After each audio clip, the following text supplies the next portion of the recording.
Right, Ed. There. Yes. Ed, you're live. Hello. God's sake, where have you gone? Yeah, I'm fucking about. I'm in the wrong camera. That's what's wrong. Right, there we go. Right, we're live. Good evening. Yeah, we're trying something new with the fourth wall shit. You know, just showing you behind the scenes. And, yeah, well, new is not always better. Well, it's not always better, but you know what? When you Look, get if there was something interesting going on behind the scenes, then they'd want to watch it. But they don't want to watch me sitting here smoking and drinking. You never know. You never know. Anyway, what was I going to say? Yeah, I don't know. Last night we didn't start with a musical intro last night, and we ended up with 600 views. So, yeah, but I doubt that's got anything to do with it. Yeah, I have no idea.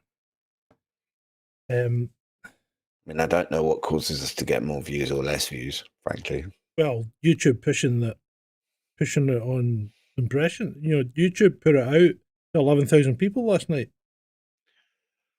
That's why we got so many views. That's nice of them. Yeah, it's all. The whole thing depends on how many people YouTube decides to show it to. You know, and for some reason last night they decided to show our live stream to loads of people. Right, where's my chat gone? I've lost the chat now. Chat, give me chat, baby. You're doing really well this evening, aren't you? No, it's just been a shit. Dear. I told you about the van yesterday, and now today the car wouldn't start, so I had to go and start the car. And I mean, I can't understand why, because I think it's got a new battery in it. So, but jump started it and it started first kick. Sometimes shit just happens. It was -6 last night, which is pretty cold. Shit just happens. Yeah. Cheers. That's shit does pretty happen. Fucking cold. Yeah, cheers. Well, I woke up this morning to the news that a friend that I've known for 32 years passed away. So, yeah, died suddenly, same age as me. Proper shock. Yeah, that's shocking. That is shocking, and I agree. And it's something that hits you hard when it occurs. Now, excuse me a second. I've just been accused of being pissed, right? By Cellini, who I love dearly. But for fuck's sake, I mean, I've just opened my first beer. Give me a break.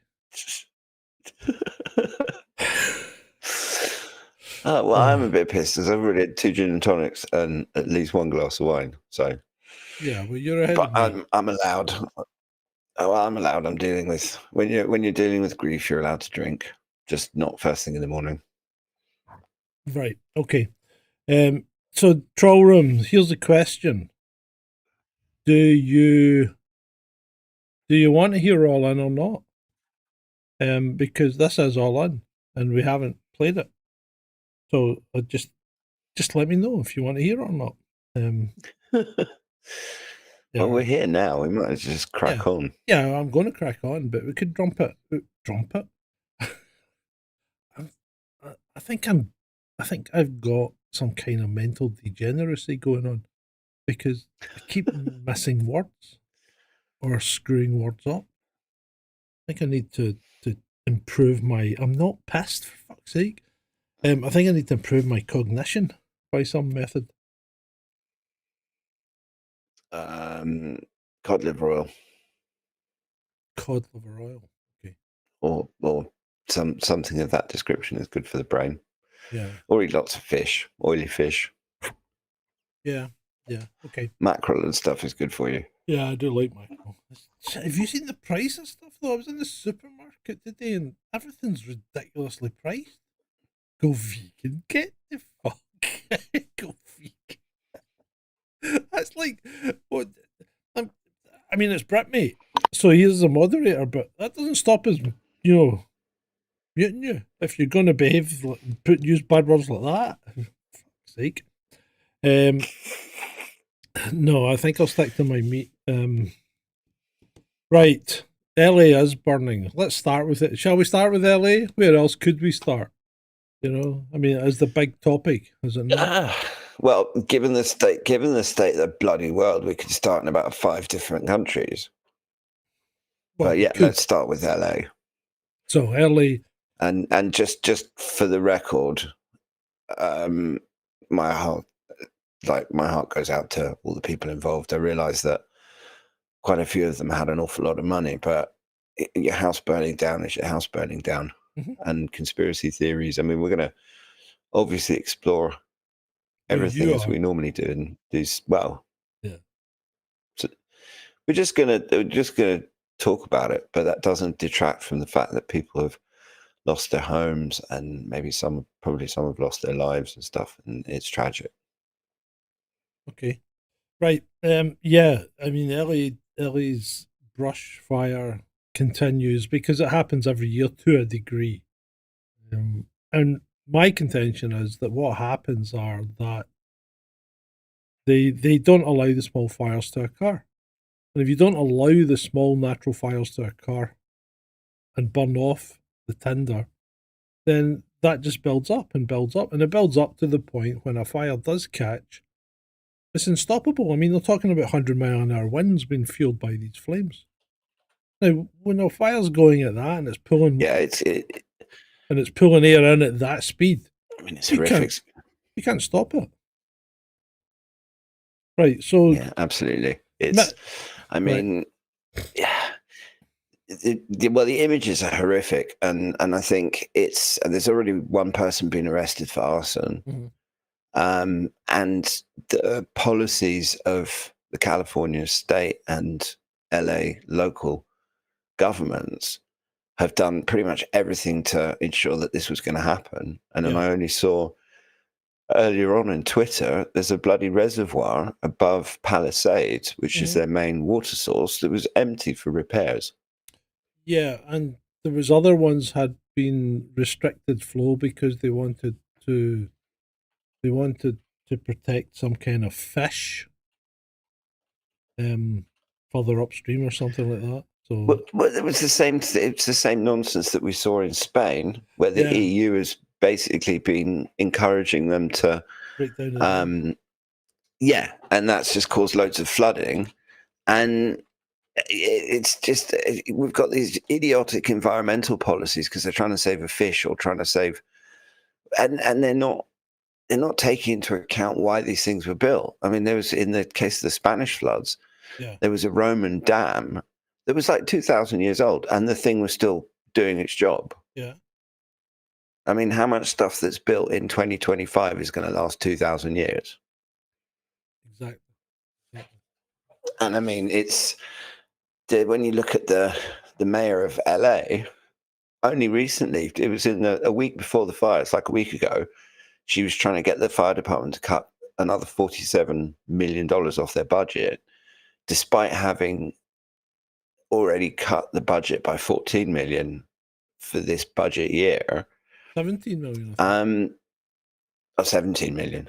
Anyway, it was Yeah. tens of millions. And what do you expect? And the fire chief wrote to them and said, look, this is going to put people's lives in danger, and we can't train the people, and we need the resources. And then you wonder what they're spending the money on. I mean, California spent, what is it, 24 billion on a homeless project, Mhm. and they've like nothing's been spent. They haven't. They've spent all this money, and there's nothing to show for it. And there was, what was it, California, because they voted. There was a special, I think it was a proposition something, where everyone in the state voted to direct money towards water management and like fire preparation and stuff. And they Yeah. were supposed to build a whole load of reservoirs, and they haven't built a single one in 10 years. Yeah. I mean, I mean, it's just, there's no doubt that there's a degree of government mismanagement in this whole thing. but it gets to a point with it where how much government mismanagement and incompetence and stupidity does there have to be before it becomes part of a larger agenda? well, why does it ever need to be part of a larger agenda? Because if you look at what goes on in the world, right, governments do stupid things all the time. I mean, if you think about it, right, why is Putin in Ukraine really? You know, I mean, there's a whole different variety of things, but if you really sat down and thought about it, you could probably have sorted this out if people hadn't got their noses out of joint and said, you know, no, let's go to war. But that's not, that doesn't necessarily mean that it's a globalist agenda to go to war. It just means that certain countries want to see if they can pick up something because their own economy's not doing that great and they want to see somebody else doing worse. You know? That's my view. And well, yeah, but it's, in a lot of respects. Sure, I mean, there is that, but there's... Look at COVID. I mean, there is COVID. that, but it's everybody falls on step over COVID, right? Everybody does exactly the same thing, and everybody goes, it's a conspiracy. But everybody does exactly the same thing, right? Because they're frightened and they're driven by their people, right? And this is where it comes in, because Boris Johnson was going to do what Sweden had done. Now, Sweden stuck with it because Sweden is constitutionally unable to do what the UK did. That's why Sweden didn't lock down. It's not because they didn't want to, it's because they couldn't do it. And it's the same for Japan. It's not that they didn't want to. They wanted to follow the world. They wanted to do the same as everybody else. Even Anders Tegnell is on record as saying if he'd had free reign, he would have imposed lockdowns. But Sweden didn't do it. And thankfully, that shows us that it wasn't needed. So we should never ever do it again, right? But what happened in the UK was Johnson stood up in front of everyone and said, hey, let's just take it easy, right? And see where this is going, because I don't think there's any need to rush. And I'm surmising here, but it's more or less what he said. And then 2 days later, he changed his mind because of public opinion. Because of the public going, no, everybody's going to die. Everybody's going to die. And the media, which the media will always... The media will... Yeah, but the media still... into a frenzy. But by the same token, the public whip the media into a frenzy as well. Because they feed off each other. It's a kind of parasitic loop in which the public start to get worried about something. The media sense this, build it up. The public get more and more worried, and it just snowballs out of control. And that's exactly what happened. And that happened everywhere in the world, which is apart from Africa, where communication is poor, and people didn't do it.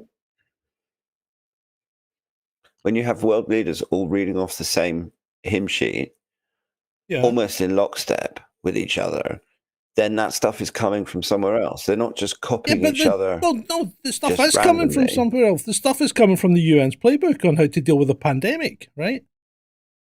But the UN... Yeah, but they... But hold on. They ignored most of the bloody rules. No, they didn't ignore the rules. What the UN did was they saw that people were panicking and changed their playbook to make them do things that they had previously said don't do, like restrict air travel, restrict people's movements, close borders. These were things that were never to be done in the event of a pandemic, and yet they changed the playbook. So basically, you get what you are because society is a bunch of mincing, fucking sick arseholes, right? That are too worried about themselves and not about anyone else, that they will ask for anything in order to try and survive another 10 minutes. Rant over.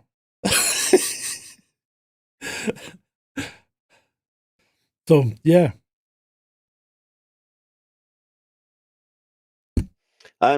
Yeah, whatever. No, I mean ultimately, I just find it. But the fact crazy. of the matter is, whether there's a conspiracy there somewhere or not, I mean, ultimately, when you have people like Bill Gates colluding with politicians and stuff, surely that, by definition, is a conspiracy. Because they're conspiring. Well, are they conspiring, or are they just deciding to take a course of action? Because they'd actually took the course of action. You know what I mean? A conspiracy would imply that they're working behind the scenes and under cover of secrecy. Right? They weren't particularly secret I think about they it. are. Well, but they weren't. Well, They weren't yeah, but particularly secret. Yeah, but there's also a secret element to it. There's stuff that they don't want to get out there. I mean, that's why they tried to hide the bloody Pfizer documents for 75 years. Right, okay. Yes. That's fine, but that's well after the fact, right? Because we didn't even have Pfizer on the scene when these decisions were made. There was no vaccine on the scene when these decisions were made, right? That we know of. Well, now anyway, see, we're talking but about now fires, not the bloody, so the bloody COVID. We're just going to get ourselves into trouble talking about this nonsense. Well, I don't think we are, because I think we're putting forward. It's YouTube after all, but we are putting forward both sides of the argument here, because I don't think it's as big a conspiracy as what people think it is. That's the thing.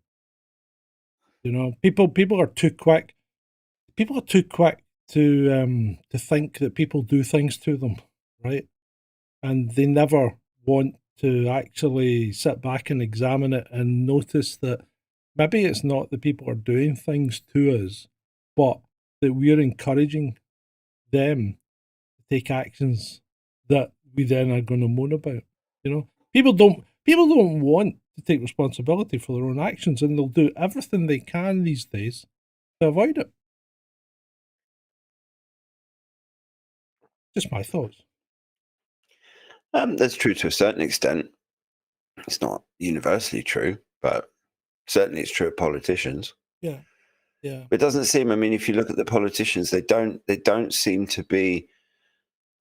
We don't have, particularly in the West, we don't have strong independent leaders who give a shit about their countries and who. Well, there's a few, but very limited number. Mm-hmm. Who actually seem to care about their own countries and want to do the best for their own countries. When you look at people like Macron and Starmer and all of these others, they're constantly talking about international partners, this, and global links and trade and stuff that. And they're not interested in. I mean, Starmer doesn't seem to give a shit about the UK. Biden didn't give a shit about America. I mean, if you've got all this stuff happening in LA, and he's busy sending more billions to Ukraine. I mean, yeah. I mean, don't get me wrong. Do not get me wrong. Right? There are so many different. See, I think one of the problems is there's so many different things going on in the world that it's hard to keep up. I mean, you look at Starmer moaning about Elon Musk, and we'll come onto this, but Elon Musk interfering with British politics. But what's Bill Gates been doing for the last 10 years, 20 years, you know? What's George Soros been doing for the last 50 years? Well, have they not been interfering with local politics? Fuckery. Yeah, but they've not been interfering with local politics. Absolutely. Yeah, by the use of their money. But they're the ones that bought all the bloody media. Yeah, yeah. I mean, George Soros has done more interfering in more countries than virtually anybody else. Well, apart from... I mean, it's one of the things that Putin in 2015, the Russians kicked Soros and all of his foundations and NGOs out of Russia. Yeah. That's probably one of the reasons Russia's doing so well. We should do the bloody same here. I mean, there shouldn't be any NGOs doing anything. I know. So this is this picture that we're seeing on screen. Let's get back into the files just now. This picture we're seeing on screen, right, is Paris Hilton's house. And I thought this was quite apt. Because our door looks in pretty good condition. But inside it's completely wrecked, much like she is.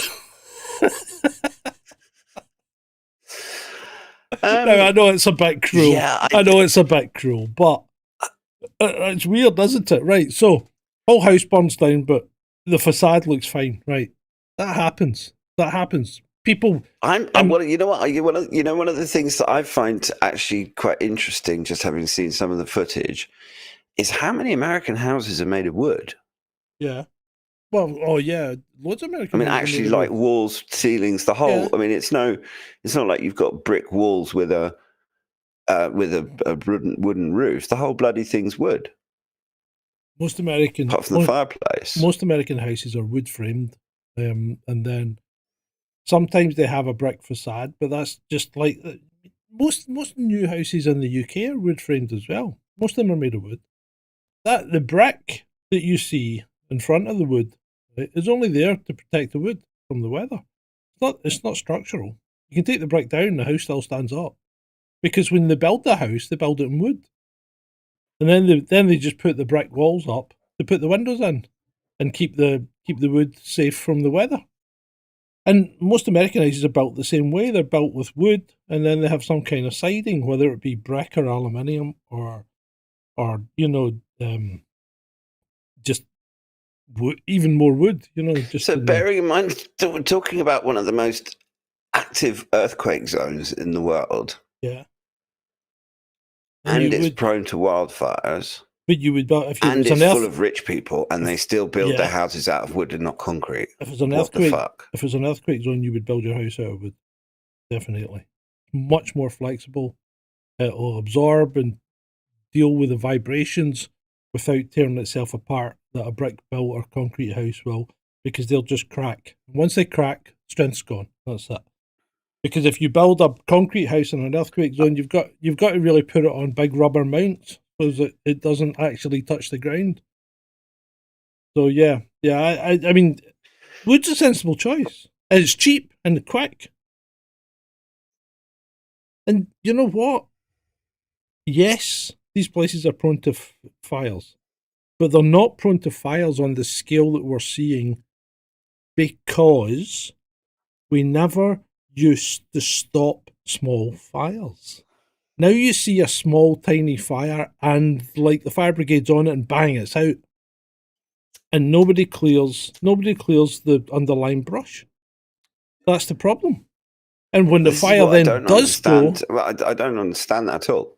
Because they don't have... They just... Because it's money. It's all down to money. The thing is that those controlled burns, I mean, they've been doing them in Africa for probably thousands of years, that they'll burn sections of the bush, like big sections of it, because the whole process rejuvenates the land. Yeah.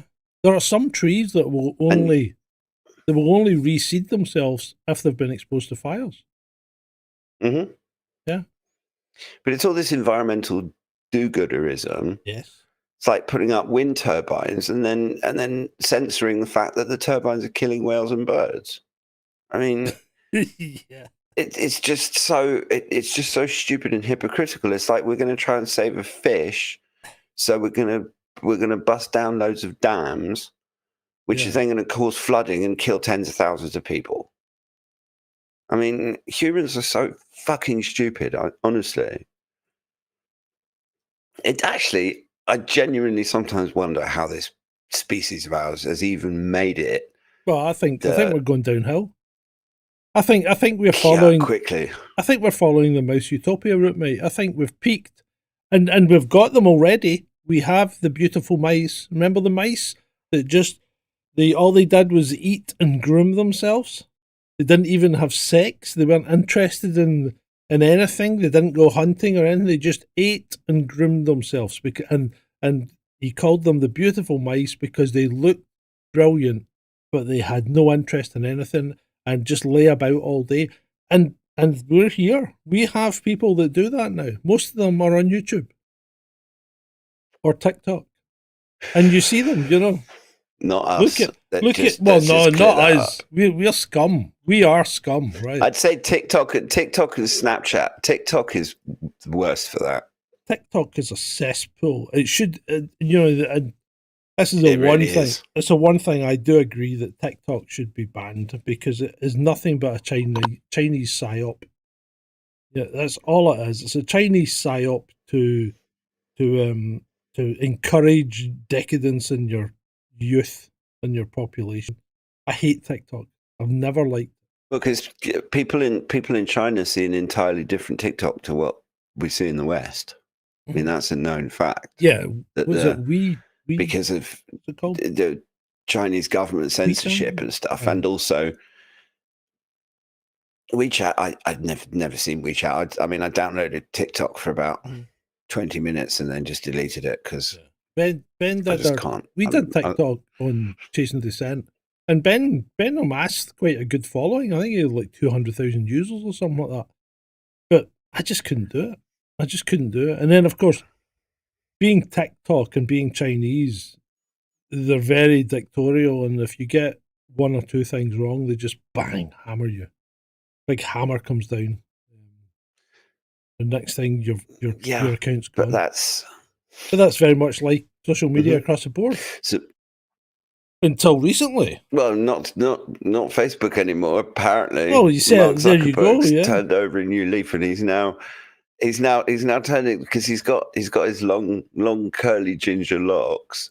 And when I saw him on the Rogan show, he was wearing he had his bling, and he's down with it. And he said he's going to get rid of fact checkers, and because he said the fact checkers are assisting in censorship, which of course the fact checkers instantly turned around and said, "No, we're not. That's fake news," which was rather funny. And now a whole bunch of seemingly people on our side of the spectrum are saying, "Oh, all is forgiven. Come along and let's have Facebook community notes." I mean, have people not learned anything? I'm sorry. It's just anyone who trusts Zuckerberg or Meta is a bit stupid, in my opinion. Well, he's done his 3 hours on Joe Rogan now, so he's now a common man again, isn't he? It is like they go on Joe Rogan, and like Musk went on Joe Rogan, did his 3 hours, and came out, as a new man. He's reinvented himself, and he is the common man fighting for humanity. I don't believe one word of it. I don't think Musk has got bollocks. That is all bollocks. Musk is out for himself, and if you think Musk is fighting for humanity, you're very sadly mistaken. Because if he sends people to Mars, they're all going to die, and they're all going to die in pain and misery, and not quite understanding why the hell they even signed up for it. That's what's going to happen. You send people to Mars, they are going to die. Yeah. Well, that's how colonization usually works. My issue with Mars has always been. Hold on a minute. Hold on a minute. Colonization usually works. I haven't even made my point. No, but no, but there's death involved in colonization. Right? Yes. The colonies don't necessarily always take first time, and a bunch of people have to die. That's not the point here, right? That's not the point I'm going to make. Right? The point is, yes, there is death in colonization, but when you're doing it in an environment that you're designed to live in, you can understand and adapt to that. You can't fucking do it on Mars. This is the problem. You cannot get to Mars. By the time these people get to Mars, they're going to be mental and physical wrecks. Some of them will already be blind by the time they get to Mars. 7 months in cosmic space is going to ruin you. Unless you have loads of heavy shielding. And he's not talking about doing that. He's going to launch them to Mars in a rocket from the Earth. There's no way this is going to work. Well, here's a simple example. We don't have people living under the ocean. I mean, back in the 70s, there was experiments that people like Jacques Cousteau did about habitats in the ocean. And we're not talking deep ocean, but even just 20 meters down where the pressure is completely manageable and everything else. The difficulty of living in an environment that we're not suited for is so great that we haven't even started living in environments that we're not suited for on our own planet, let alone on other planets where none of it is suitable for us. And my objection to colonization on Mars is not that everybody's going to die. With me, it's more philosophical. I don't think that humans have got any business living on any other planet until we've stopped buggering up the one that we're on. But that won't happen. Well, then we Well, should just show stay me- on this planet and show not me a infest the country. rest of the galaxy with our nonsense. Show me a country right now that doesn't bugger up the country it's living in. Show me a population that isn't buggering up. No, Show me what a is it? population Bhutan. that isn't buggering up the country it's living in. The Inuit, people You'll like struggle. that who Yeah, live but in the harmony Inuit- with nature. The Inuit. That was only To- just one to- example yeah, I know, off but the top of my head. To be fair, right? You could claim an Amazonian tribe or whatever, right? But these aren't, by any stretch of the imagination, what you would term a civilization. You know, the Inuit's no, not a civilization. The Mongols and the plains or the steppes of the Swiss do quite well. The Swiss don't do well, mate. They pretend to do well. When you live in Switzerland, you're not allowed to wash your car on a Sunday. You know that? You can't move on a Friday. You can't move at the weekend in Switzerland. You can't move house at the weekend. The Swiss is so fucking controlled, it's unbelievable. And yet they still mess up things and make an arse of stuff. I'm sorry, I'm being a bit down today. A complete waste of space. Well, yeah, we are. Well, we are. Because everything we touch turns just to a shit. little bit. Everything we touch turns to shit eventually. You know, and I think, yeah, not exclusively. I think Musk is, to a degree, right. We've got to get off the planet and establish a foothold on another planet because we will fuck this one up. And at some point, whether it's sooner or later, yeah, but what is the or something point? will fuck it up hang for on, us. That is not fair on other planets. Okay, so humans are stupid enough and we can't look after our own planet. So we have to go and find another one to trash. Yeah. I mean, what the hell? Humans are incredibly selfish animals, right? They will fight to the death to protect their own family and friends, right? But they won't cross the road to help a stranger. In a lot of cases, right? Well, so fuck the other planet. Fuck the other planet. True. Nothing's universally true, mate. Anyway. Nothing's universally true, but the what happens is the weight of people's opinions are the weight of evidence shows you that people aren't interested in helping the planet. You know, they're more interested in helping themselves, and that goes from the bottom all the way to the top. There's very few who want to save the planet, and those that do are usually misguided and coerced into it by people who are making money out of trying to allegedly save the planet. And I'm looking at people like Dale Vinson and stuff like that. I think that I think that there's something actually wrong with civilization or the nature of capitalism or big corporations or something, because actually there are places in the world where humans, because I think that the natural state of humans is actually to live in harmony with nature. It is. When you look...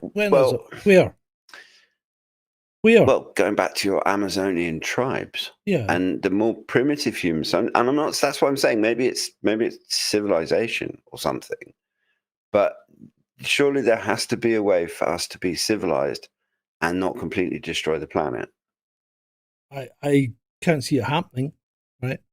Because people are too wrapped up in getting what they want, and damn the consequences. True. You know, damn the consequences. Okay. Well. Anyway, let's move. Let's carry on. I've got a funny one for you. Did you know that the Iranians have offered to? I found 2 tweets before we came on. Where's the other one? The Iranians are basically trolling the Americans, and they've just tweeted, "We're not surprised to see the US regime's abject failure to address yet another basic natural disaster within its own borders. We possess the actual tools and expertise to assist and stand ready to offer help should we be called upon."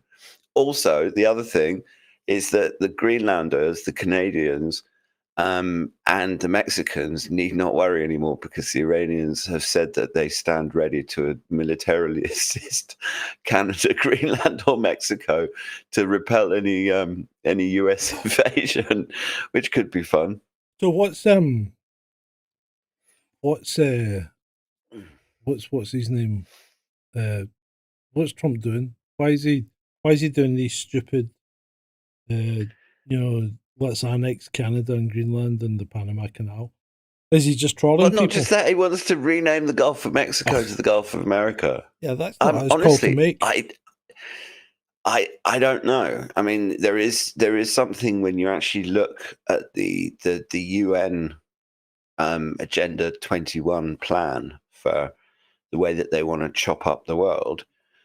Actually, Greenland is part of the North Americas. And so there is, and I'm not saying this is true, but there is a strain of discussion happening online that he's actually just fulfilling the whole UN 2030 plan. I mean, Alexander Mercouris of the Duran, who is one of the people I take seriously when it comes to geopolitics. Oh Christ, I've just lost my train of thought completely. Right. Anyway, say something. Let's carry on. Greenland. Hang on. No, it was an important point. Oh yeah, spheres of influence. That's it. That basically what Mercouris says, that what Trump is doing is essentially going back to this notion of great powers, and great powers have this sphere of influence. For example, Russia is a great power, and Ukraine is Russia's sphere of influence. And so what Trump is in effect saying is that we want to go back to having our own sphere of influence. And if it's not in our sphere of influence, then we're not interested. And Canada and Greenland and Mexico are all in our sphere of influence. I think Mercouris is completely wrong. Because America's got a sphere of influence, and America's sphere of influence is the entire fucking world, right? Well, no, but this is the whole point, is that Trump, what he's saying is that Trump's intention, which is, well, I mean, if you look at Trump's press conference, that was distinctly the impression that he was giving. Yeah, but he won't. Now, the neocons think of the world as America's thing, and the neocon argument is that America is not a place; it's a state of mind. And what Mercouris thinks Trump is saying is that no, actually, America is a country, and we've got our interests, and we need to look after ourselves. Yeah. So a basic retrenchment, which is not such a bad idea. Yeah. Who's going to attack America on their home soil? No one. Exactly. What do you need Greenland for? You don't. What do you need Canada for? Minerals. Yeah. You can't. No. You cannot mine Greenland for minerals. If you mine Greenland for minerals, you will freeze the rest of Europe, and that's America just saying, fuck you, Britain, and the rest of Europe, you're just going to die, because we're going to have an ice age. Because if you lose the ice cap off of Greenland, you will shut down the conveyor, and the rest of the world is completely fucked. That would all be on America in that case. So it's not about defence, and it's not about mining for minerals. And I'm sorry to be a grump, but what's it for? It's for fucking clicks and likes. I don't know. And being a dick. Why the fuck are you trolling. asking me? That's what he's doing. He's trolling. And this is why I think the Duran's completely wrong. That's certainly an answer. I think the Duran's completely wrong. I think they're going down a route that they think sounds good to them. And they do this all the time, and a lot of times they're wrong. Well, they make more accurate calls than anybody else I listen to. Do they? Do they make more accurate calls than us? Certainly when it comes to geopolitics. Do they? When it comes to us? Than us, yeah. Do they really? Because if you look, comes to us, no, when it comes to geopolitics, if you look back at what we've said over the last 2 years when it comes to geopolitics, you won't find us very wrong. The biggest mistake I made was saying that China wants boots on the ground in America, and I realised that they probably don't because they'll do it by stealth.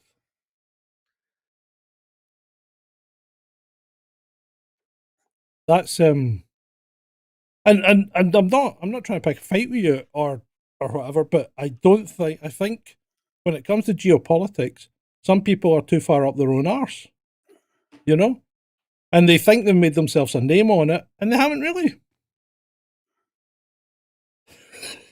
And I know you like the Duran, and that's fine, and we can agree to differ on that because that's what adults do.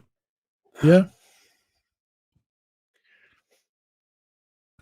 Yeah, no, we'll have to agree to disagree on that one. Yeah. Simple. Hold on. Janet says Greenland is about nuclear power, from what I've heard. It's probably a false flag to make you look. Why would Greenland be about nuclear power? I don't quite get that. I mean, they already tried. I mean, see, do you remember we did an episode on Greenland? You know, Project Iceworm, when the Americans got permission to build. It wasn't exactly Greenland. That was the American base in Greenland that was built under the ice. In Greenland. Yeah. So they got permission from Denmark. Yeah. And they built that big American base under the ice with nuclear power, and then realised that it couldn't work. You know? So I don't know what they want Greenland for, to be fair. Yeah, and the fucking thing was sinking as well. Yeah, because it would melt. Right, anyway, hold on. What am I doing? More slides. Well, have a look at this slide, Ed. Let's have a look at this slide. Where are we? Slides. Right. So here we go. Hollywood stars whose homes have burnt to the ground as devastating alley wildfires destroy California. Fair enough. Notice anything odd in the photo, right? So what are we meant to notice in the photo? I think we're meant to notice the wheelie bin, which is not melted. Well, it's supposed. This is the people who think that there was some sort of directed energy weapon event, which is what they said happened in Maui. And in Maui, it was the blue roofs, and people have latched onto the blue wheelie bin as somehow having survived the inferno completely intact. What do you think? So that's what that's about. What do you think? I think it's a very lucky wheelie bin. Yeah. I don't know. I mean, we're not seeing that. I've seen pictures. You pointed one out on Twitter of someone saying, "Oh, there's a car burnt down and there's no telephone poles," and you very sardonically replied, "Have you ever tried to burn down a telephone pole?" Clearly not. And I mean, the trees don't look like they've survived. I mean, in Maui, we saw more actual trees, whereas in LA, I haven't seen the same sort of thing. I mean,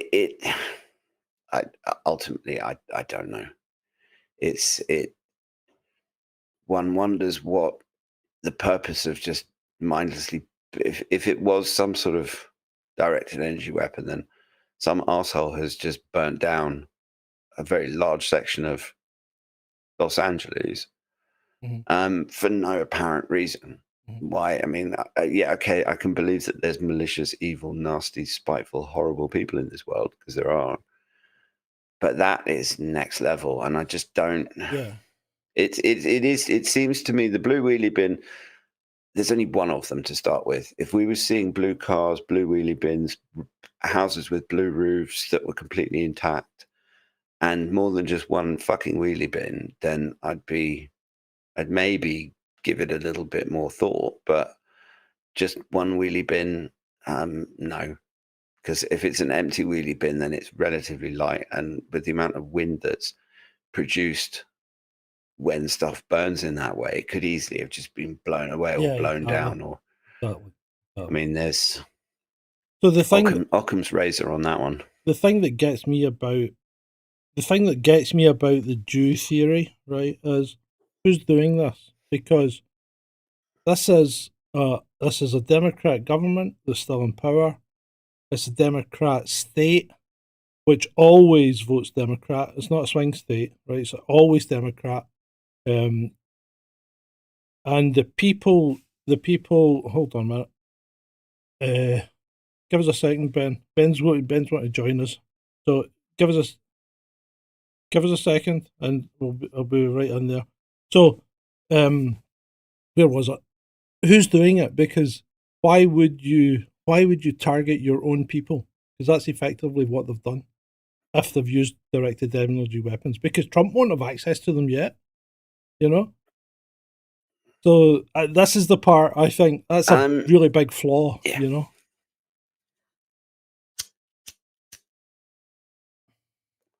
I also don't think that, given the amount of space that burned, yeah, and you can guarantee that there are a whole chunk of people. There's a whole section of the internet right now scouring every single picture that they can find of the LA fires, looking for anything blue. Yeah, mm-hmm. You just know it. Oh yeah, because you just have to go on Reddit and you'll see a whole freaking load of them. And so if there was an awful lot of stuff that was blue that was unburnt, we'd already be seeing pictures of blue cars and mm-hmm. blue houses and blue surf shacks or whatever. And so, no, one blue wheelie bin doth not a conspiracy make. Yeah, and it's one of the things I think is actually really sick is I've seen threads of people essentially laughing and joking and cheering at the fact that rich people have had their houses burned down. Yeah, I know. I mean, what the fuck is wrong with people? It's like, have we completely lost our sense of compassion and decency and humanity? Yeah. Clearly. All right, Ben. Well, good evening. I think that brings us back to the point where I was bashing on, and I've got to apologise because I'm obviously in some fucking awful mood tonight, right? Absolutely. Why do you think I've jumped in here? Yeah, because you think. But it brings us back to the point where people just seem to be out for themselves all the time, don't they? They really do. Noddy holders looking well. Jesus Christ. They really do. But it's also encouraged by the media. Yeah. And the politicians. And they want people fighting amongst themselves and distracted. And it means that if people are all fighting amongst themselves, then the politicians get to do whatever the hell they like. So what have you two been doing for the last 45 minutes? Is that fighting amongst yourselves? Is it? Well, I don't think we're fighting amongst ourselves. I mean, I think the problem is when I put something forward quite forcefully on occasion, right? Yeah. I think I am quite aggressive sounding, right? Oh, very much so. Believe me, I've had years of it. I know. Yeah, but that's not how I feel inside. I think I'm just putting forward a normal argument, and this is maybe the Scottishness in me, right? It's probably the Scottishness. I was before the show started, and you know, completely off topic, but I was watching Doctor Who, way back series 7 or something like that, you know, with Matt Smith, which isn't a bad season, and what the Sontaran guy is on holiday in Glasgow, fighting with Scotsmen, and the lizard woman that controls him. She says, "I wish he hadn't discovered that horrible place."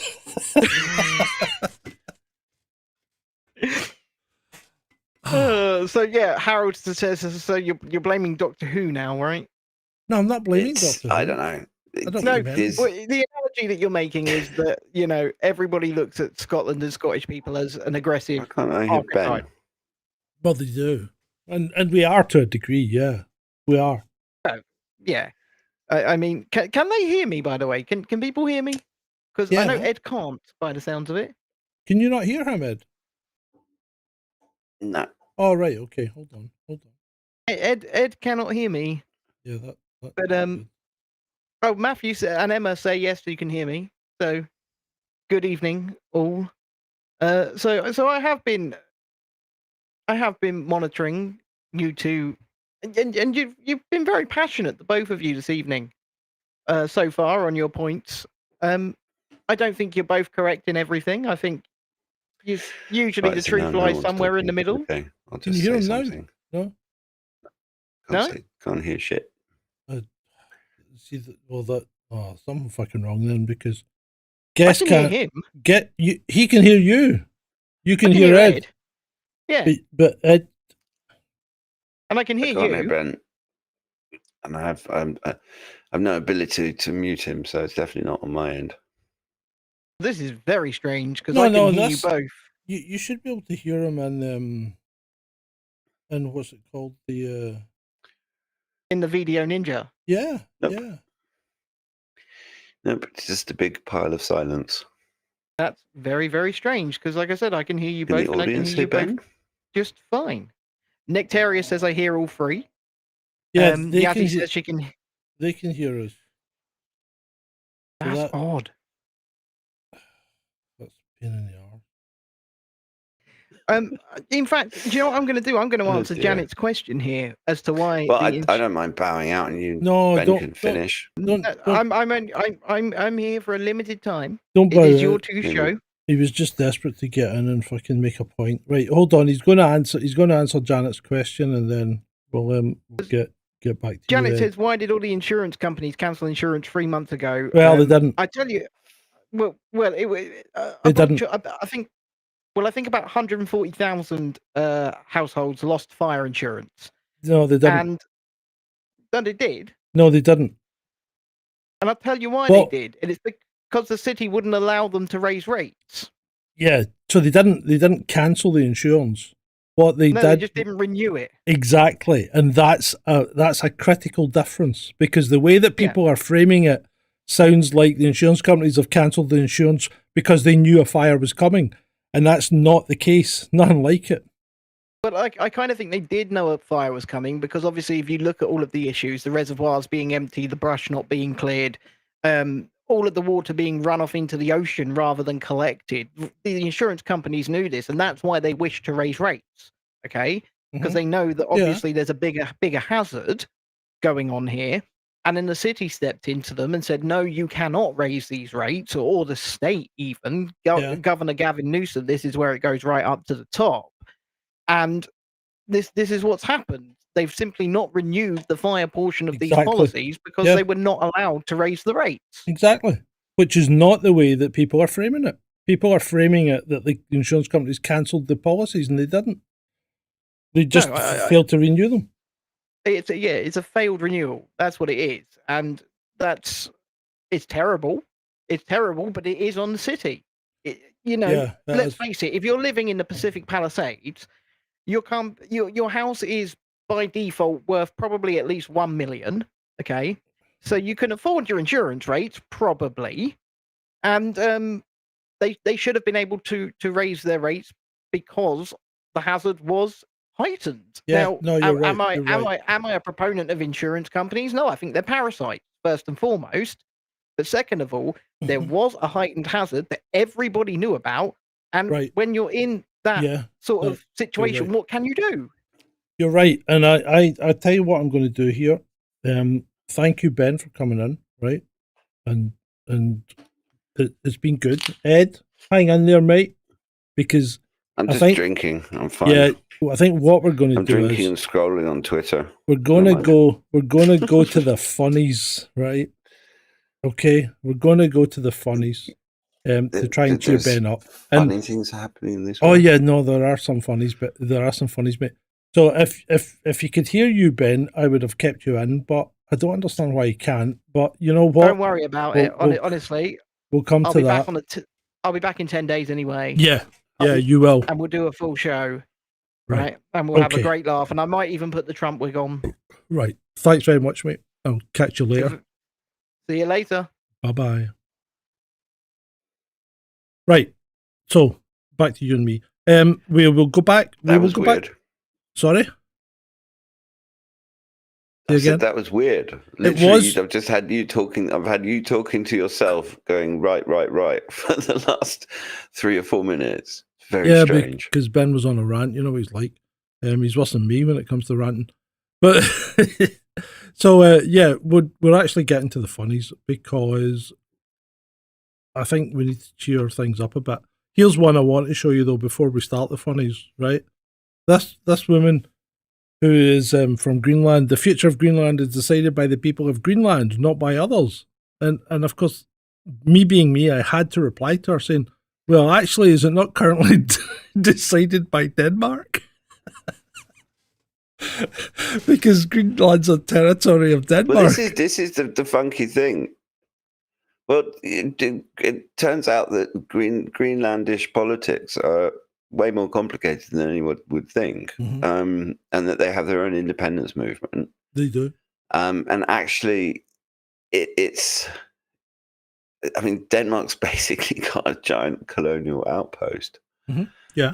And it's so. Yeah, with hardly any people on it. Well, yeah, but those people that are on it, that have their own distinct cultural identity, language, and everything else, should have the right to decide what they do. But the other thing that nobody's mentioned in all of this is the Faroe Islands. And the Faroe Islands... Danish as well. Yeah. Exactly. But, for example, there's a... And it just popped into my mind when I was thinking about Denmark, because it usually does, because Denmark is basically just fishermen, and it's their main source of income is prawns, largely, and fish from the North Atlantic. But this particular documentary that I watched was about Greenland. A Greenland fishing trawler, and on that, whose main source of income is prawns? Greenland's or Denmark? Greenland. Oh, right, okay. Sorry. For some reason, not Denmark. Fuck off. How stupid do I look? And no, of course, Denmark's is pigs and bacon and dairy products, isn't it? Yeah. They make all of them. The Marks and Spencer's crisp range is made in Denmark. Marks and Spencer's what? They do some of the crisps. They're snacks. They're potato chips, as Americans would call them. How do you know that? Made in Denmark. Because it says on the fucking label. Oh my god! Did you read but anyway, books? this did no. The point I was trying to make before is about the Faroe Islands and the way that the Faroe Islanders are, and the Greenlanders are kind of quite integrated, because this fishing trawler that was the Royal Greenland Company fishing trawler, all of the deck crew were all Greenlanders, and all of the officer people were all from the Faroe Islands. Okay. And that's not uncommon. Yeah. So where does the Faroe Islands stand in all of this? Because the Faroe Islands is actually really, in terms of strategic locations, it's actually really important, because it's slap bang in the North Atlantic, and it's a very important place if you want to monitor Russian submarines leaving places like Polyarny. The only way that they can get out to the world is through that narrow stretch of water. Yeah. And so if you put submarine listening bases and stuff in places like Greenland and the Faroe Islands, I mean, strategically, Greenland's actually really important. Forget about the mineral wealth, just the geographic location vis-a-vis the Arctic is important. Yep. But the thing with Trump is he seems to like to stir the pot. I don't know whether he's just so. He's probably just as bored as the rest of us of the last 4 years of his predecessor. That he just wants to make things a bit more interesting, or he's trying to distract attention from something. I don't know. It could be he's just in a mischievous mood, and maybe Elon's at his elbow, egging him on, because let's be honest, Elon's spoiling for a fight with lots of people just now. He's a bit like me, and you know what? If you're new to the channel, right? If you're just popped in, I'm not normally quite as grumpy as this, but it is in my name, so it's not like I'm going to get pulled up by the Trade Subscription Act. Sorry, carry on, Ed. Oh, I don't know. You were ranting again. I lost. Oh, I wasn't lost my ranting. I train of was. thought. I was. We're I going to was say we're going to talk about Elon. Well, yeah. What about Elon Elon? Musk. That's the other thing we need to talk Starmer. about that's happened. Well, yeah. I mean, he seems to have decided to go to war against the British government because we had that vote in Parliament about the grooming/rape gangs that was voted down by Labour. Well, let's put that in its perspective first of all, because it wasn't just about an inquiry for. It wasn't just about a public inquiry about those grooming gangs, was it? The Act covers quite a lot of different things, does it not? I mean, does it not cover things like putting stuff in place to? Oh, can't remember exactly, but I know that it was more, actually. I mean, to be honest, it was actually it was the Tories playing political games. Yeah, it was, ultimately. Aye, it was because in the 14 years they were in power, they didn't do jack shit about any of it. Yeah. And you're right. It was part of another piece of legislation, which was how the Tories managed to get a debate on it. Mm-hmm. I'm not sure what the parliamentary language for it, but there's a special name for what they did. Right. And I mean, one of the things that I find really telling is that the dear leader abstained from the vote after calling a 3-line whip and effectively forcing his own MPs to vote yes. He then abstained. So he didn't follow his own instructions? Well, I don't know if the instructions say you can't vote yes, you can vote no, or you can abstain. I don't know if the abstention counts as I don't know if MPs who abstained were within the whip, basically. I'm not, because I mean, our whole parliamentary system is so arcane and ridiculous that the whole bloody thing should have been reformed years ago. But all they seem to do is put more laws on the books. Yeah, and I mean, when you're ultimately, when you're a lawyer, mate, everything's solved by a law. Yeah. Well, one wonders why Musk is actually doing what he's doing, because you can say what you like about him, but he's not stupid. Yeah. He's not an idiot. He knows exactly what he's doing. And for him to be picking a fight with the British government, with Starmer personally, one wonders why he's doing it. And it kind of came out of the blue. Is this genuine concern for kids being raped? Which it might be. And everybody should be concerned if there's children being raped, and grooming gangs and anything like that. And he's shone a light on something that our establishment has tried very, very hard to bury for decades, because this is not something that goes back 20 years. But then there's also his connection with the incoming administration, and the fact that Trump has not said, yo, Elon, shut the fuck up. Why are you ruining the special relationship? Well,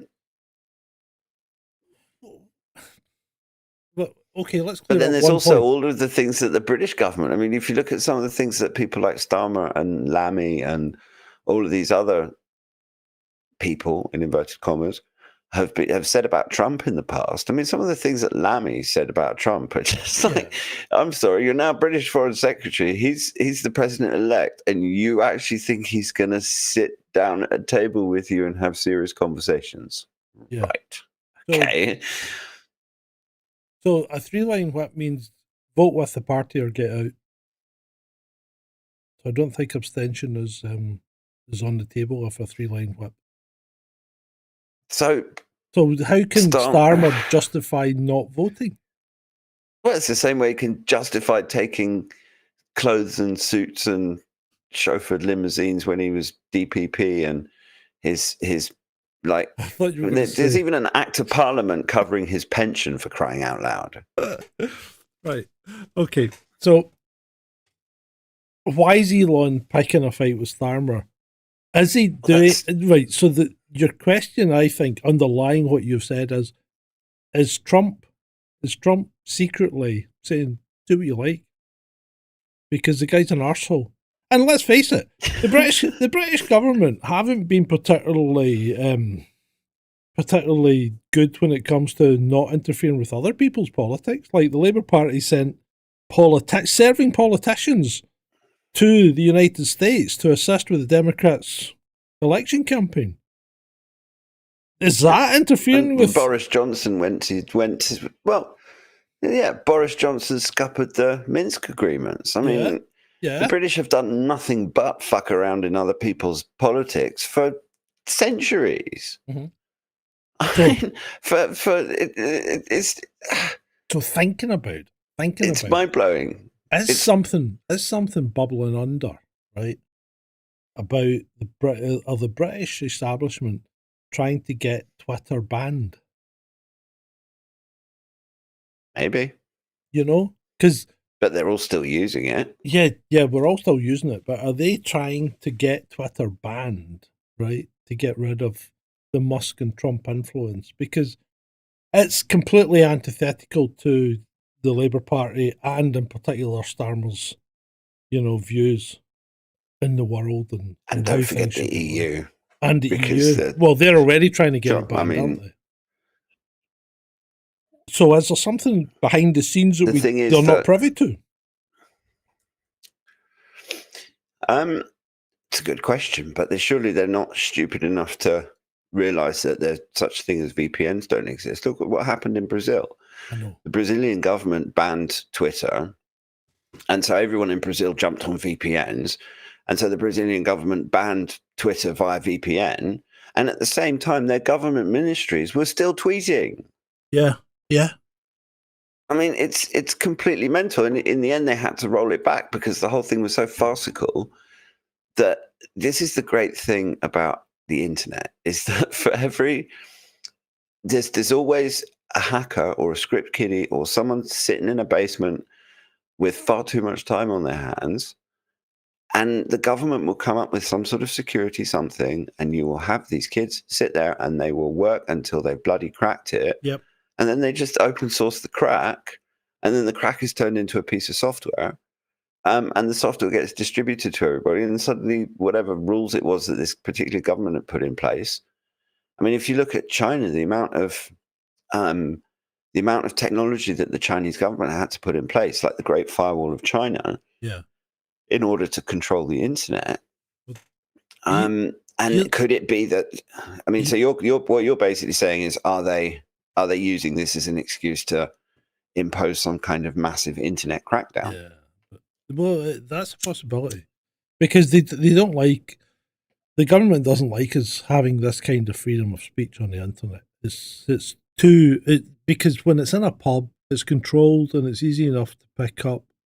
You they don't can't want us talking in pubs either. No, but you can't speak to that many people in a pub. You know what I mean? You can't influence that many people. But some of these guys on Twitter have got millions of followers. Not us, but some people have millions of followers and an incredible amount of influence. It takes one retweet from Elon Musk. Yeah. I mean, look, Elon Musk could tweet a poo emoji, and within an hour, it would have been seen by 5 million people. Yeah.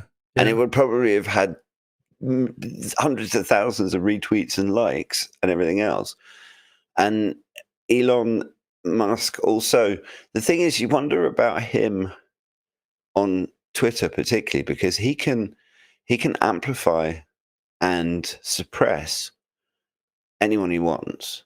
And so the people that he retweets suddenly go from having a few tens of thousands of followers maybe to hundreds of thousands, and their stuff is being seen. It's like Alison Pearson from the Telegraph. She put out a thank you to him because he retweeted her, and it got like 10 million views within 6 or 7 hours. And so he knows exactly what he's doing, which then winds us back to the original question, which is, why has he decided to pick a war on the British government? What role is he acting as an agent of Orange? Agent Orange. You just coined a new phrase, Agent Orange, because that works in so many different. You got to do a meme. You got to do a meme on that because that works on so many different levels. You know, especially if you go back to Vietnam. Now, let me quickly address a point here that Amy in Dystopia has brought up. Colonists and pubs managed to organize the American Revolution. Yes, they did, right? And by writing letters and such like. But the world was a very different place then, was it not? Because the amount of people that you needed, or the amount of people that you spoke to and needed to get on board would be much less than you would have to get now. Because if you think about it, what is it you need? 1.5% to overthrow a government? Right? So 1.5% of who was in, the US in those days would be much less than what it is now. But it's much easier for us to reach those 1.5% with the tools of the internet now.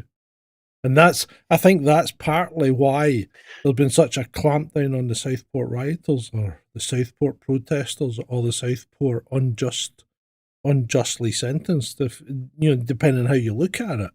I think that's why there's been such a clampdown, because those people reached people. And it didn't matter what they said, if you think about it, because most of what they said was really innocuous, and nobody with any sane judgment or mind would say, well, they were made an example of. Yeah, everybody knows that. Yes, but they were. What my point is, they were made an example of because of the reach that they had. Right?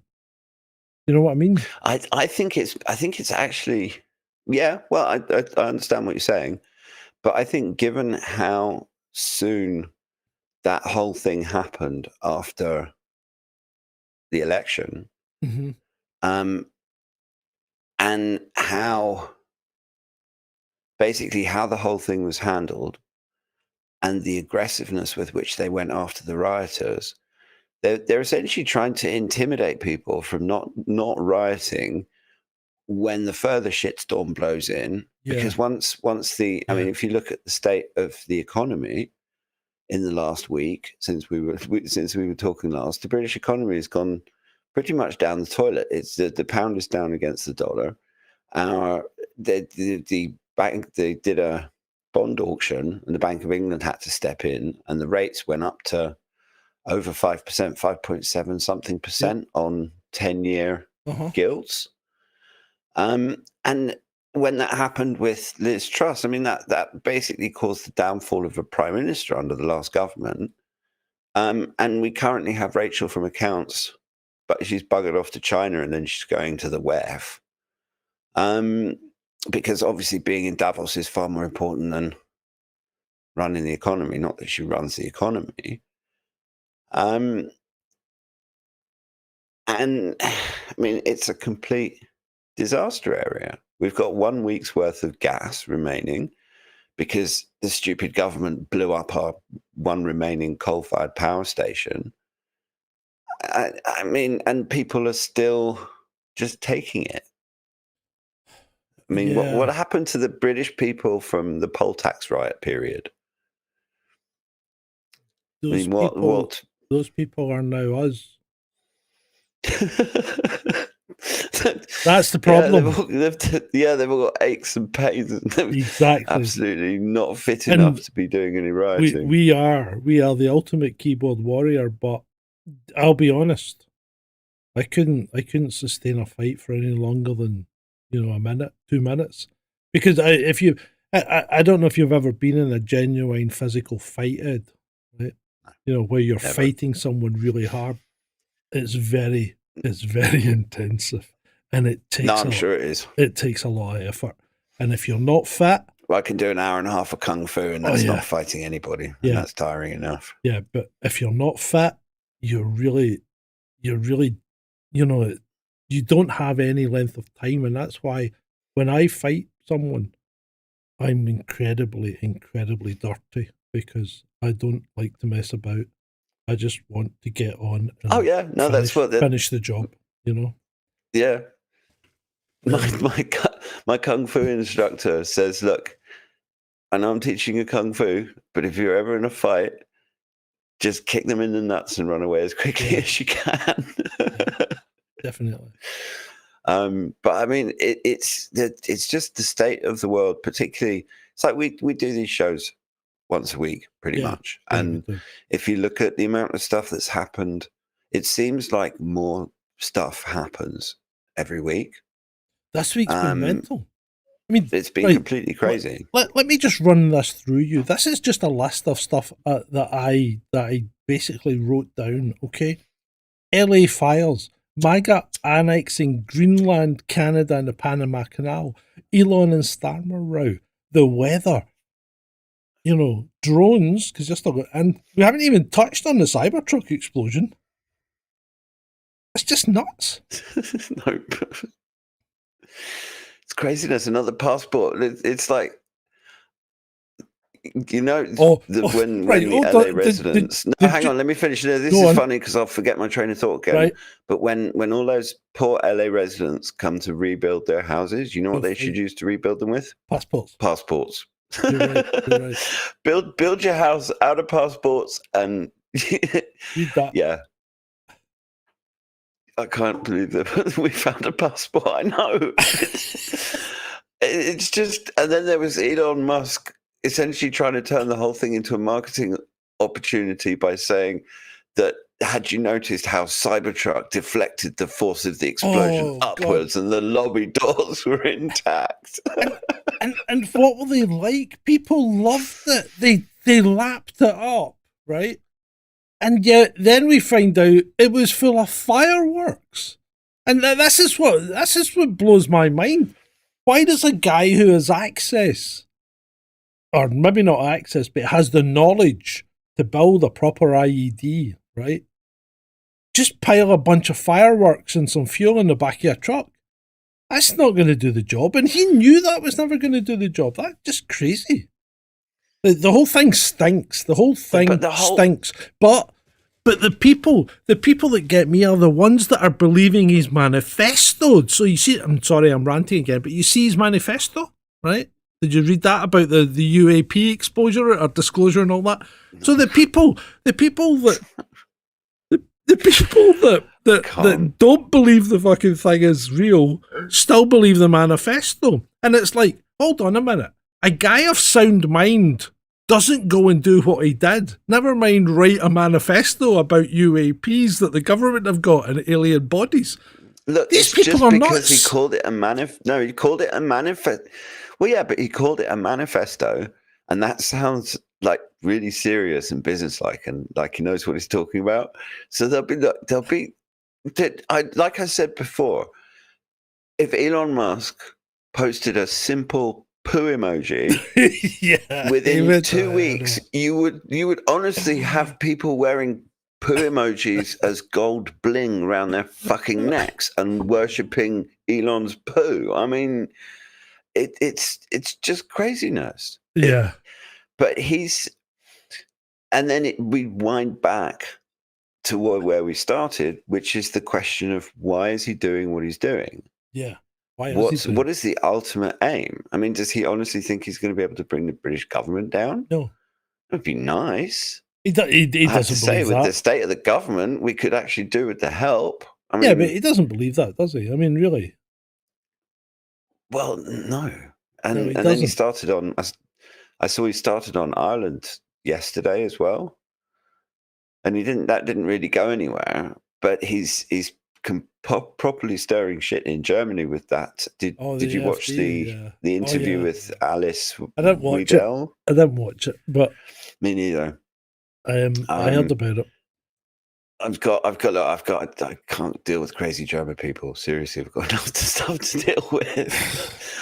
I've got some lovely German friends, but the German government just makes no sense to me at all. The Germans are just so authoritarian. Well, they do have, but it's also the German people seem to. It's like Russians really like the Tsarist strongman Stalin, Lenin, like Peter the Great, Catherine the Great, all these sorts of people. I thought you were going to say Vlad the Impaler there. I nearly did. but he was Transylvanian or Romanian. Or yeah, he something. was. With Romania. Vlad the wasn't he? Terrible. He was the Russian. Yeah. But in the same way, the Germans they have this. I don't know. They seem to like to be bossed around or something. They go for these authoritarian governments.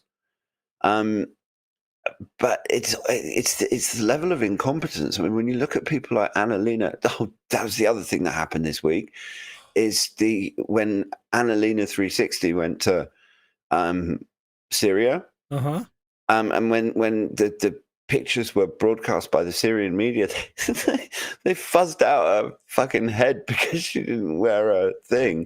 And then when she walked in, Giuliani didn't shake her hand. Ooh. I mean, she's in. You just can't make it up. I mean, it's like we laugh about David Lammy, but you look at Annalena. I mean, and then there's cap it all off, Kaya Kallas, good old Kaka Kallas, who formerly Estonian Prime Minister, who is now the EU's diplomatic chief, and she's literally about as diplomatic as a poke in the eye. Yeah, you could honestly she'd just walk into a room and just poke someone in the eye, and it would be more diplomatic than that woman. Honestly, it's just how did we end up here? And is what Elon is doing, because the whole Musk worshipper side of Twitter thinks he's kind of a Tony Stark character without the Iron Man suit or something. They think he's brilliant. And I mean, I know I did go on a bit of a rant earlier on about Mars and that, but just one. But I'm right. I'm right about Mars. All those You're people. Always fucking right. I know I am. Look, let's just put John in charge of the fucking world, and everything would be fine. No, it wouldn't. It wouldn't. That's the problem, because I don't think anyone. You turn into an authoritarian nightmare. Of course you would. Of us would end up in a fucking gulag within 4 hours. See, this is the thing. I don't think anyone's got the answers. I think the people that think they've got the answers are kidding themselves on. I don't have the answers, right? If you notice, I will call out stuff and I will say what I think is going to happen. But I don't have any answers, because these are big questions that people have been pondering over for centuries, if not millennia, right? So, about I big just questions, don't have I've the got answers. A big question. Go on. What's the big question? Well, this is the whole point of these shows, is to try and ask questions and laugh about the insanity of it, rather than try and find any answers. But this is a serious question. I would like to know, why in the name of fuck, as soon as the show starts, my nose starts itching. Literally. Drives me absolutely nuts. What the hell is it about podcasting that makes my nose itchy? Are you allergic to Scottish accents? I'm not allergic to anything. Apart from Keir Starmer's face. Your nose starts, that's just bizarre. I can't explain it. Literally. Maybe it's just it's some sort of psychological thing. Probably because I've got people staring at me or something through this camera. Your fire's gone out. Your fire's gone out, Ed. Oh, shit.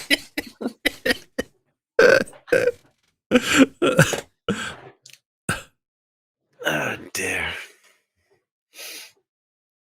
Yes, the sleep mode on the television. There we go. Fire's back. Fire's back. Fire's back. Stand easy, people. Stand easy. It's not an OLED TV, is it? No. No, it's just a normal LED. Right, let's dig into this. Here's something that could have been nice. These people went to this pub on Hogmanay, which is the 31st of December for you people not in Scotland. New Year's Eve for everybody else. Yeah, Tanhill Inn, highest pub in England, I believe.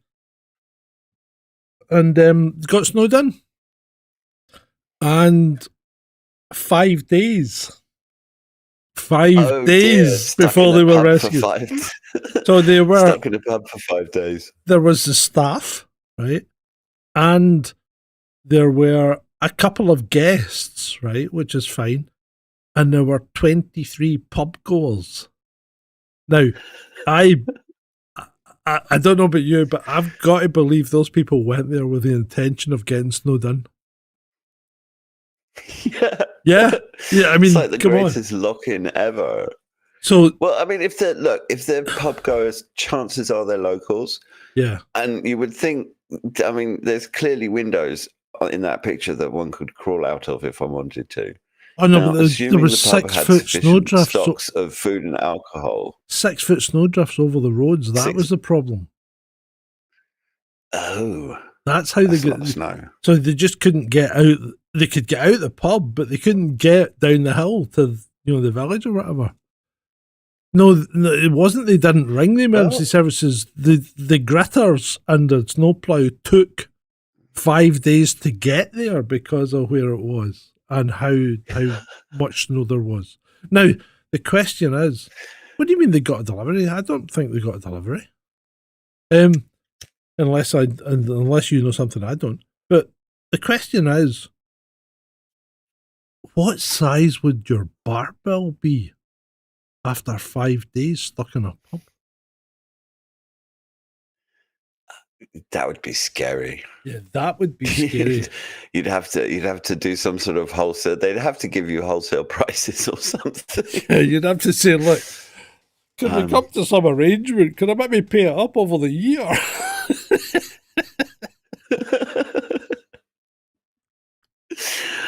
Oh dear!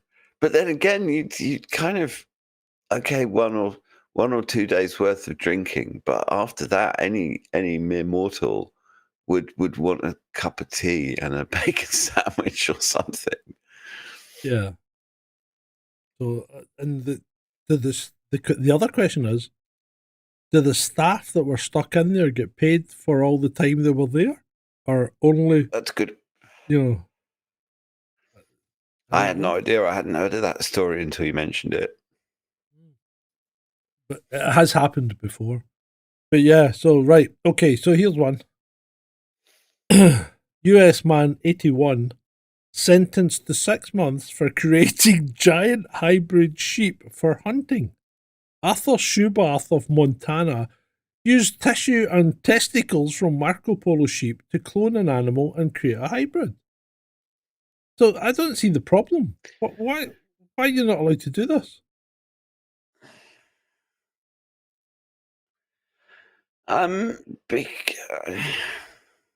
Marco Polo sheep are the largest in the world, can weigh 300 pounds and have curled horns up to 5 foot long.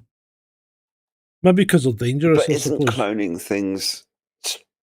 Well, I mean, if he was into breeding sheep and creating bigger sheep through some sort of natural selection process using, like, picking the biggest ram and the biggest ewe and then mating them and like doing it that way, then that's one thing. But if he's doing genetic modification type things, then well, people shouldn't be doing that without, well, I was going to say without being watched by the government. The government are all corrupt, evil idiots. So yeah, I mean, just go for it. Let's have a, I just think stuff like that is too dangerous when you're screwing around with Mother Nature in that way. So if he'd bred them by crossing sheep, would that have been acceptable? Yeah, I think so. Yeah, okay. I mean, because that's what humans have been doing for we have for a very long time. I'd say thousands of years, probably. I mean, and we've domesticated lots of things. If you look at some of our main crops, even bananas, that bananas have been messed around with. Wheat's been messed around with. Strawberries were messed around with. I mean, humans have been doing that. So I think, and I would imagine that if you look at cows, the kind of cows that we have on farms, they're not exactly suitable as wild animals. No, they're not. And so people have been doing that, and I don't think doing things like that doesn't present as much of a risk because crazy mutations and stuff will happen. Okay, you might get some that go wrong and some that don't, but when you actually start screwing around with the genome, it gets much more dangerous. Yeah, I think you're right. So Nick Torridis says making hybrids is what humans have been doing with animals for millennia, and yeah, Ed's just pointed that out, obviously. But I think the main point is though that this guy didn't just create a hybrid; he cloned it, and I think that's where he's just gone too far, maybe. Anyway, that was quite interesting. Yeah. What about this one? No, I hadn't seen that story. It's an interesting one. Pensacola, Florida. Police were doing a buyback event, right? Gun buyback event. This guy turns up with two of these. So it's if you can't read it, it says on the stock boomstick, right? Okay. It's obviously some kind of roughly made homemade weapon.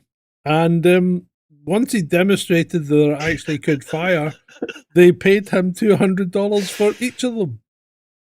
Way to go.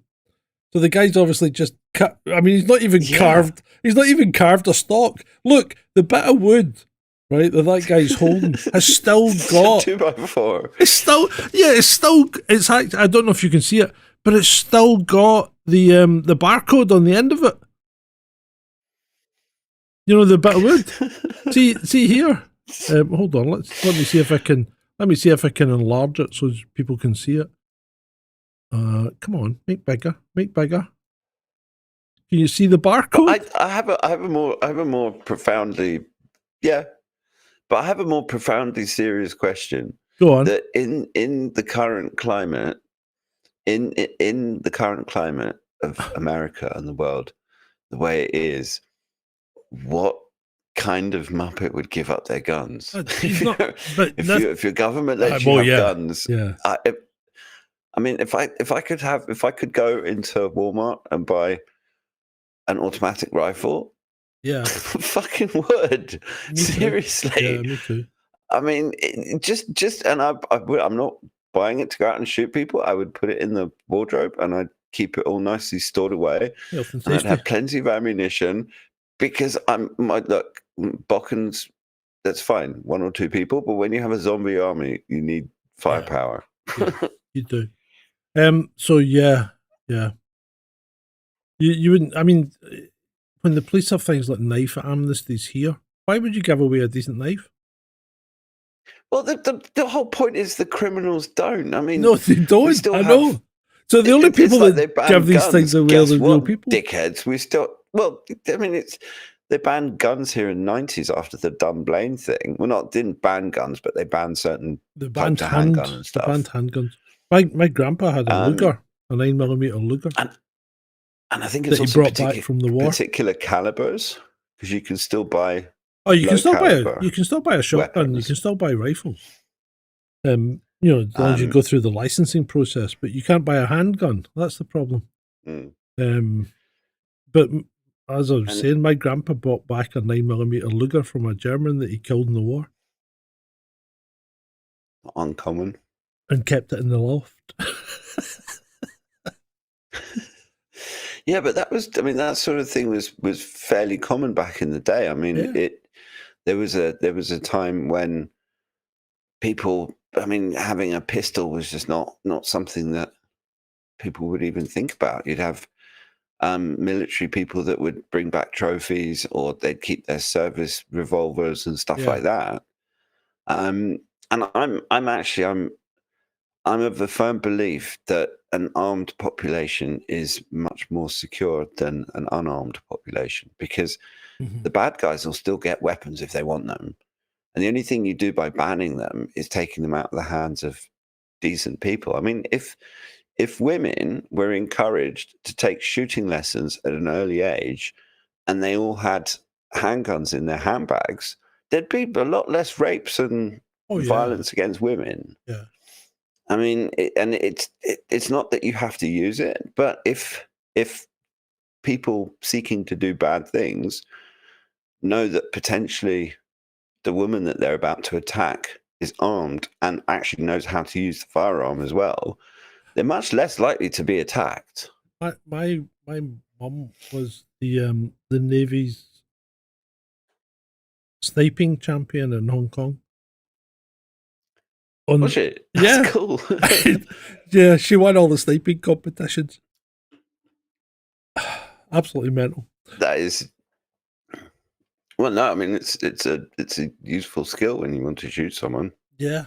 Well, yeah, it is indeed, sir. Right. So this guy, the neighbours called the cops on him because he was neglecting his dog. So his dog went out in the snow and it would not come in, and it was just lying there. And the neighbours phoned the police. So the cops turned up at the door, right? And there was a video that went. I think this is a video, but I'm not going to show a video because you know what happens when I do. So the cops turned up at the door, and the cop goes, you've been reported for neglecting your dog. It's apparently been left out in the snow all day." And he's going, "Yeah, I have, officer. Do you want to come in and see him?" And the cop goes, "Yeah, okay." So he came in, walked to the back door, looked out, said, "Oh, if I'd known it was a husky, we wouldn't even have bothered turning up." Well, the point is that when I think that there should be a new rule that when police get stupid calls like that, they should go and arrest the person making the call for wasting police time. Seriously, what kind of people do that anyway? Yeah. I mean, also they feel do it all the stupid time. enough to realize. I mean, well, there's a difference between an animal that is in distress and a husky that is really enjoying playing in the fucking snow. Yeah, I know. Some people, this goes back to what we were saying earlier on about how stupid people are. Yeah, there's loads and loads of videos of people with huskies in the snow, and they're all going nuts because they obviously love it. One guy buried his husky in the snow, and the husky was just lying there loving it. They must be so hot. They must be so hot all the other times because these things are bred to live in perpetual snow, aren't they? Mm-hmm. I mean, huskies are amazing dogs, but yeah, I think, I mean, just to wax lyrical, because I don't own a dog, and I've always been more of a cat person. But one of the things that I do find amazing about dogs is if you look at the difference between a husky and a border collie and a foxhound, for example, right, the environments that they operate in completely different. The things that they do and that they're good at completely different. Yeah, and yet they are. It's like when they say man's best friend is his dog. Actually, when you look at those sorts of dogs, you totally believe it. Yeah. No, but just generally, animals are better than people most of the time. I've been up at the house a lot recently, and so I've been having meals up there and talking to the dogs and doing stuff. And apparently, when I leave, like, because I'm down here tonight in the studio, and I'm not going back up to the house. I'll just crash here once we finish this podcast. But the dog, one of the dogs in particular, gets depressed when I'm not there now. Right. She goes and lies, and she's got a crate because she's a kind of pup. She's 9 months, but she's like a wolf. But she gets depressed. She goes and lies in her crate when I'm not there, and I'll turn up, and the dog will be fine, and I'll say, why do you say the dog's depressed? And she goes, because when you're not here, the dog just lies things. And the other day, she went through and crawled onto the bed and just lay on the bed. She's not allowed on the bed, but she just crawled onto the bed, wouldn't come off. And then Andy goes, "What the hell's that? Where's the big?" She's called the big dog, but she's the young dog. "Where's the big dog?" And she went through, and there's the dog lying on the bed. She goes, "You off the bed? It's time for your own bed. Get to your bed." So the dog went round the other side of the bed and jumped and wouldn't come out the bedroom. She had to go and drag it into its own bed. But yeah, I don't have I've never had a cat, Brittany. Oh dear. Because I'm allergic to cats. But my daughter took a rescue cat in when we had the first rented house, which I couldn't live in because there wasn't enough room, because there was only 2 rooms in the house. So we had my wife, my son, and my daughter all living in a 2-bedroom house. So my wife was having to sleep in the living room on a pull out. And I was sleeping in the studio down here. But now we've got a 3-bedroom house again, so that's not so bad. But so she's still got this rescue cat because she was only meant to foster it for like 6 months, but she still got it, like 2 years later. now the thing likes me.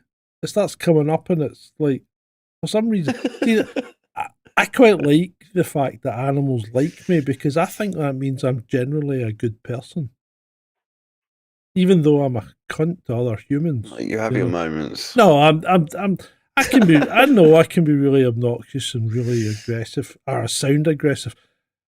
Like I was saying though, in my head, you're Scottish. I think that's Scottish what it is. people. It's like Like Germans. You just sound aggressive. Yeah, it's like Germans. I mean, when Germans say "wake up," it's like "Rolls, rolls." You know, and you're like, "What the fuck?" You know, get out of bed. And I mean, yeah. So there are certain cultures that we don't beat about the bush, and Americans are weird as well, because Americans are very direct. So Americans come over here and don't pick up on what we're saying, because if you tell someone to do something here, you don't, because a lot of times people will go, could you maybe do the dishes at some point? And if you don't do them straight away, that's a fault here, right? Because when someone says, could you maybe do the dishes, it means, would you do the fucking dishes and do them right now? Whereas Americans won't pick up on that, and they'll just go, oh, I haven't done the dishes yet because you said do them at some point. Oh, I meant do them right now. So Americans expect to be told when to do things. And this happens all the time with Americans. It really does. They're quite you've got to be direct with them. You've got to tell them exactly what to do. But yeah, they don't seem to do subtlety. But America's not. It's not a particularly subtle place. Yeah, but it's the kind of place that you get off the plane and it just hits you in the face. And they're not good at sarcasm. They don't pick it up very quickly, especially some written. are. I haven't especially written sarcasm. I have met Americans who are. No, I have met Americans who do know about sarcasm. Some of them get it. Institutionally, they don't really. Yeah. Hold on. Matthew says he lived in Liechtenstein. Right, slide. Yeah, I do. Matthew says he lived in Liechtenstein for a few years. German sounds like everyone is having a row. Yeah, it does. Yeah, it does. Can you imagine? Right. Bear with me here, because I have never done any of the things I'm about to ask, but could you imagine going to a German orgy, right? And just listening to it? Because it would... It'd be like, what the fuck are these people doing? No. Freaky dicky German people like orgies. No, shut up. Change the subject. No. Did you see that footage of that German MP that was caught posting pictures on social media of himself covered in poo? It was disgusting. No. Change the subject. But hold on, I didn't bring that up. Right. So here we go. So a couple from Barnsley were left gutted after the husband ordered a diamond-studded Fabergé egg for 20-year anniversary, only to be sent a potato with plastic earrings stuck in it. Howie Felter, I mean, if this is probably made up, but I don't care, it's funny. Howie Feltersnatch, 59, said, I wanted to get Betty something special. And whilst I was sceptical at the $59.99 price tag, I never dreamed it would be stuck with a Maris Piper potato. They've ruined our marriage. Betty Feltersnatch. What did you say his name was? Feltersnatch. Howie Feltersnatch. It's shite. Betty Feltersnatch, 42, said, 2024 has been an awful year, and this is just the cherry on top. I can't put this on display. It wouldn't be right. No, it certainly wouldn't. There you go.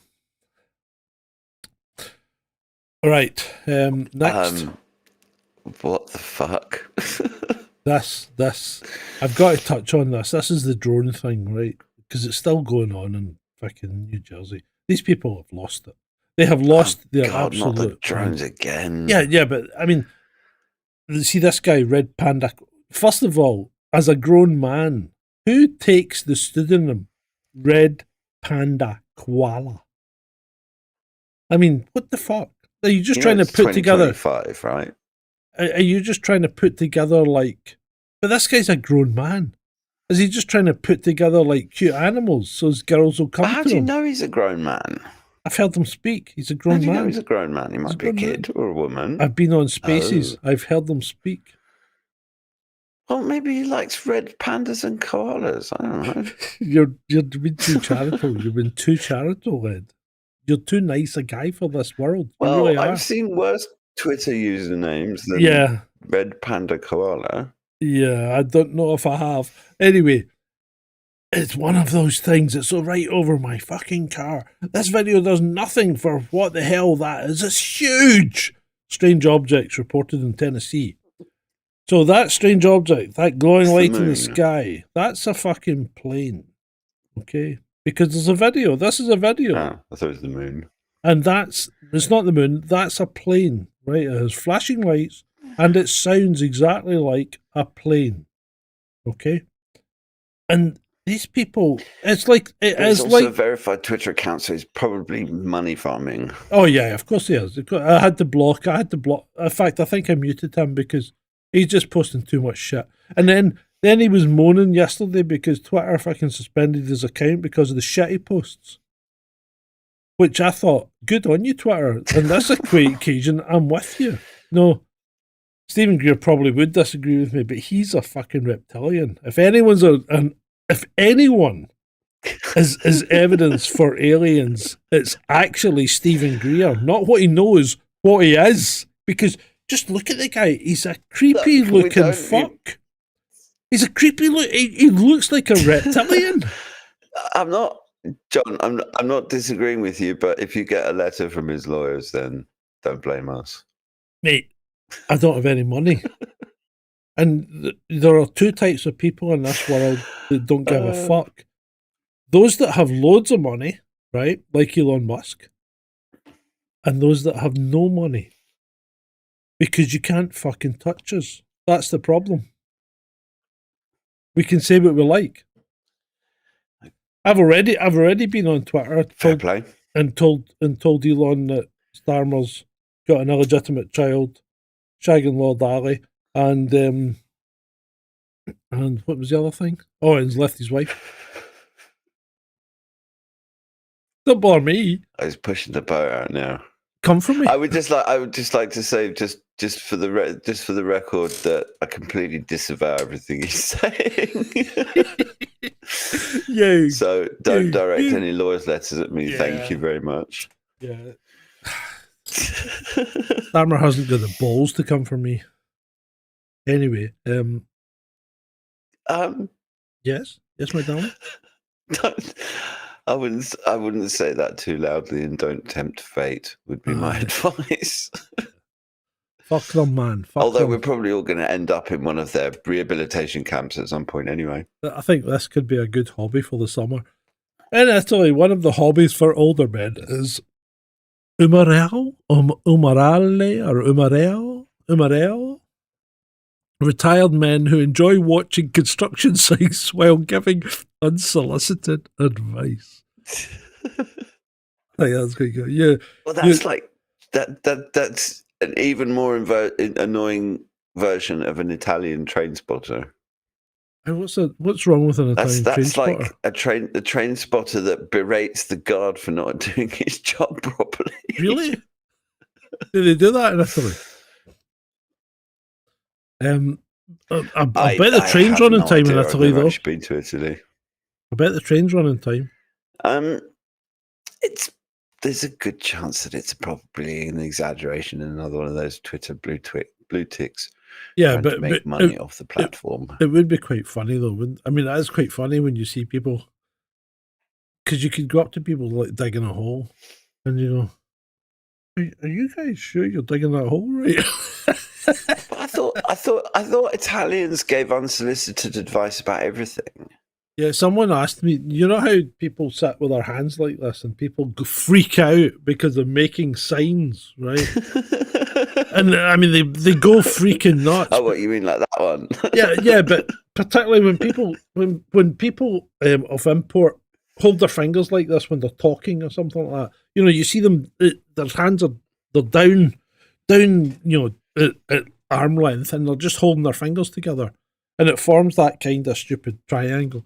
And people freak out, look, they're sending us signals. It's all in plain sight, you know. Yeah, and, but there's another one. But there's hold another on, one that's hold really on, weird. But hold on. So what I said was, someone says, is this a signal? And I said, no, it's to stop you looking like an Italian when you're speaking publicly. Because otherwise your hands are all over the place, aren't they? You've got to put them together. Stupid. I do think that we potentially have bigger fish to fry than hand signals. Yeah, I think we do. Given that there are murderous, genocidal, paedophile maniacs running the planet.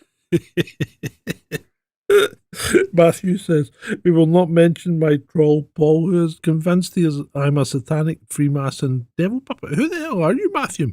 And why is your troll called Paul? Are you Ben? Is he Ben? He's beginning to sound like Ben. What the hell's going on here? Right. Oh, God. Where are we? Next. Oh, here we go. Right. So, this is real, apparently. The CF22G Paranormal Challenge.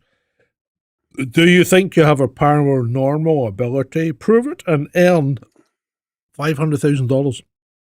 It's not 22G, it's IIG. It's CFIIG, yeah.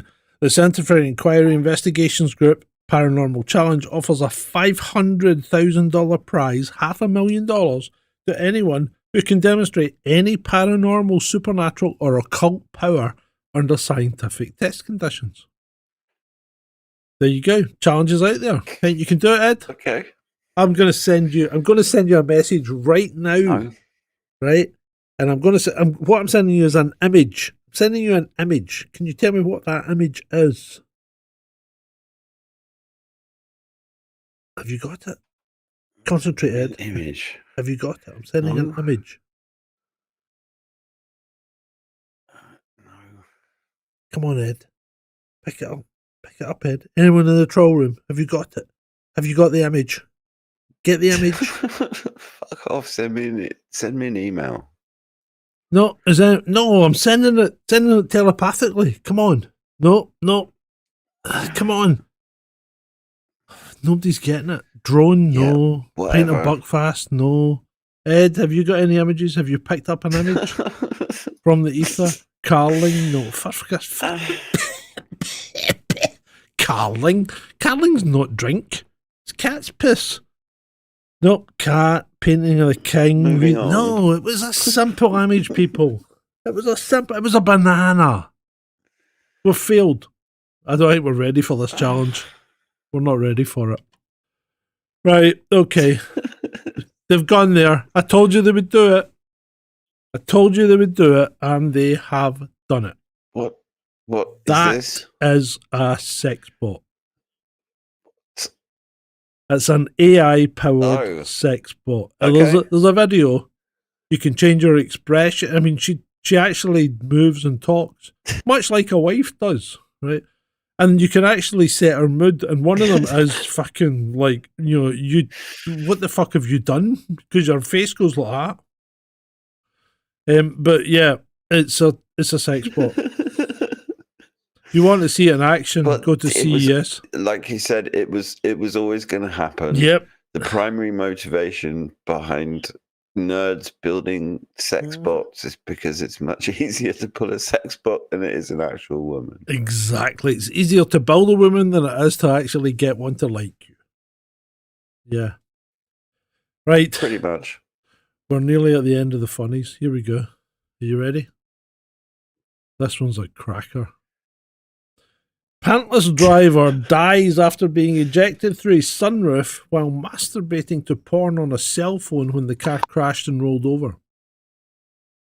Imagine your last interaction on this earth being the awkward eye contact you make with some random pedestrian as you fly out the sunroof mid-tongue like a wanking pop-up pirate.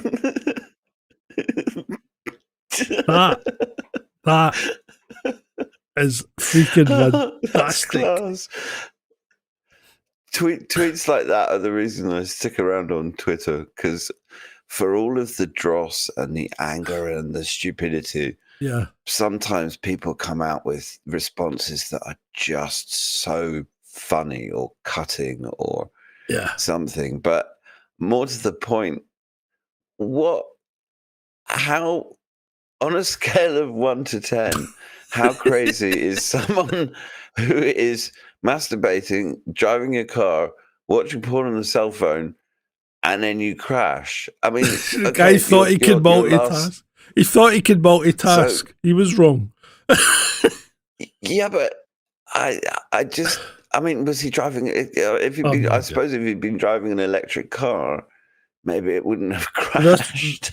This was 2022, so I don't think Teslas had self-driving at that point, did they? No, but premature ejection. I like that. I mean, that's a good one.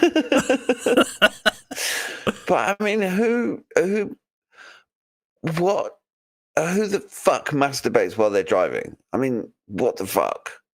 Hey, I'm not judging. Seriously. No. Who? I'm judging because this shit causes accidents, clearly. I mean, although in this case he's lucky and he topped himself. Yeah, it's crazy. He could just as easily, look, if you're masturbating and you're driving and you die, that's fine by me. But if you're masturbating and you're driving and you kill someone else, then that's not okay. I mean, what the fuck? So don't do it. What about if this guy, people were in the splash zone? Is that okay? Oh! No. You're so wrong. It's just... I tell you what, I think it's time. I think it's time. Issues. I think it's time, mate. You have been cut off. Please leave quietly and no one will know. It's been a pleasure to serve you, but it's time for you to leave for the night. Imagine getting that in the pub. So what happened to ringing a bell and shouting time at the bar? No, I think this is for when someone's too far gone. You know, and you can't serve it. Well, you know how you're not supposed to serve a drunk person alcohol because that's against the law. Did you know that? Yeah. Oh, right. I got it. Yes. No, I do know that because I used to work behind a bar. Well, there you go. Well done. So, right. So what this is? It's the Mountaineer Tavern. They slide that across to the guy that they're trying to cut off. Leave quietly and no one will know. Yeah, we won't tell anyone if you just leave that you've been cut off. Well, there you go. Americans direct as fuck. There you go. Yep. So anyway, that's the slides finished for the night. That was good. So was that? I think we've improved your mood a little. Good one. I think we have improved your mood, and I have to apologise for being so grumpy at the start. It's been a shit week. It's been a shit week in a lot of accounts, so hasn't it? You know, for you, for me, for things happening, for the world, for Keir Starmer, for the people in LA. I mean, James Woods' wife. James Woods lost his house. People in Gaza. Jen. I mean, I don't always agree with James Woods, but he's someone that stands on his principles, and you have Mel to Gibson respect lost his house while he was on Joe Rogan. Mel Gibson was on the Joe Rogan show while his house burned down, right? I mean, now, I have a lot of time for Mel Gibson, and when he was asked about it, he didn't He didn't go greeting about it. He goes, well, you know, shit sometimes happens, but luckily nobody was killed, nobody was injured, and we've still got our lives, and we're in a much better position than some other people that have lost their homes. And that's quite self-aware, you know.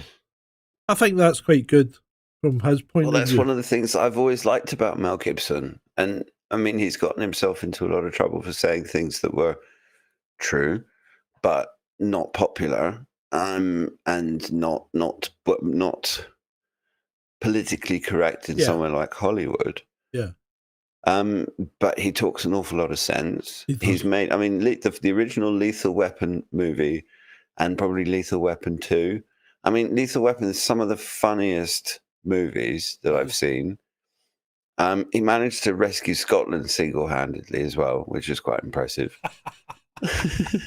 For a short guy, a short guy played a guy who was meant to be a giant amongst men, standing at like 6'5". There's a river where I used to live in a town called Ayr, and the river must be 30, 35 feet, right? And there's a set of feet, deep prints in the other bank that have been concreted in, right? And apparently that's where William Wallace jumped the river. There is no fucking way anyone jumped a 35-foot river. No way. No way. It's bullshit. It's got to be bullshit. Don't you think? Everyone's allowed. Even guaranteed it's bullshit. No, it's got to be bullshit. Yeah, but everyone's allowed to eulogize their heroes. Yeah, I know. Even at the age of 15, I'm looking at this thinking, that's got to be bullshit. Nobody can jump that far. But the thing about Mel Gibson that I respect is that he has his beliefs and his principles, and he's always stuck to them. He doesn't strike me as one of those people that's been compromised by Hollywood in the way that loads have. And should we just point out that Diddy's mansion went up, and a lot of potentially properties that went up were connected to that whole thing. So there's probably investigations that have been stymied and stuff. And I'm not saying that there's a whole conspiracy theory behind that. There's probably people that are going to claim that. Yeah. But it's like 9/11, or they had loads of investigations into Enron and stuff, where all of the documents were stored in the World Trade Center, right. And that killed those investigations completely. Yeah, in fact, the one that didn't get hit with the plane, that had a lot of shit in it. Mm-hmm. Was that not the CIA building or something? World Trade Center 7. Yeah, Building 7. Yeah. Right, here's one for you. One of the Canadian firefighting planes that came down, the ones that scoop the water out the lakes and then dump it, the Catalinas or whatever they are. One of them got damaged. It hit a drone while on a run. A civilian drone that wasn't connected with the firefighters, right? So it hit a drone and it damaged its wing. And they showed you a picture of a hole in its wing, right? And I'm thinking, why don't they make the wings for planes like that out of the same material as the wings of the planes that managed to cut through 4-inch steel girders in the World Trade Center? Yet this one gets damaged by a plastic drone. And well, have you seen what birds do the front of a plane? Yeah, I have. Yeah, I know. Well, I mean, there's plenty of. You just have to do a Google Images search for bird strike on plane, and you see noses caved. Look, the freaking nose of the plane gets caved in by a bird. Yeah, because planes are light and made of aluminium. But yeah, they can take down a whole building. Yeah, makes perfect sense. Totally, man. Yeah, I'm totally down with that. Like the new techno hippie version of Mark Zuckerberg. The Zuckbot is now a techno hippie with his curly surfer hair, and now he's whining on Joe Rogan about the fact that the government started screaming and swearing at Facebook on the phone, telling them to censor everything related to the you-know-what. And they just did it. He just rolled over, bent over, pulled his trousers down, and let the government do whatever. But now there's a new government coming in. Yeah, now the wind has changed. He's got to change the direction of his sales. Yeah. Fuck off. That's the only thing I've got to say to Mark Zuckerberg right now. Just fuck off. Well, honestly, I use Facebook. Facebook is a glorified birthday calendar. Facebook's a giant fucking garage sale for old people. That's what it is. That's all Facebook is. It's like a laundromat for people where they go in as normal people and they come out with these perfectly laundered brains. Yeah. Yeah. But I just literally, it makes you wonder what we'll be talking about next week, because the amount of stuff that's happened this week. I mean, I sincerely hope that in the next week I don't have the same kind of personal shit to deal with, because apart from the news that I got this morning, I've actually had a bloody good week. For work-wise, I've had a really good start to the year. And I've just had my decorator chappie come in and just do a little bit of final touching up in the flat. So the flat is perfect now. Cool. Well, as perfect as I'm going to get it. Yeah. No, but looking around at the world, it's we've got fires, we've got just the most idiotic, corrupt arseholes running so many countries. And just it's mental. Yeah, so I don't even want to think about what's going to happen in the next 7 days. There's just so much. There's so much happened in the last week. You've got to think, can there be anything more happen? And yet we're now on the 10-day countdown to the inauguration. I think it's going to get more crazy, because the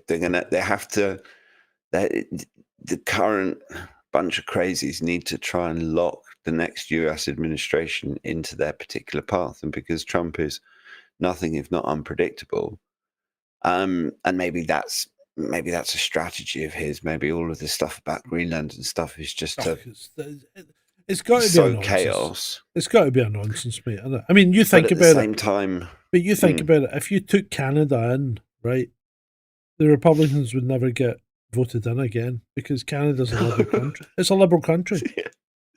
So you would. And I mean, the Canadians are just as nationalistic. I mean, you can't.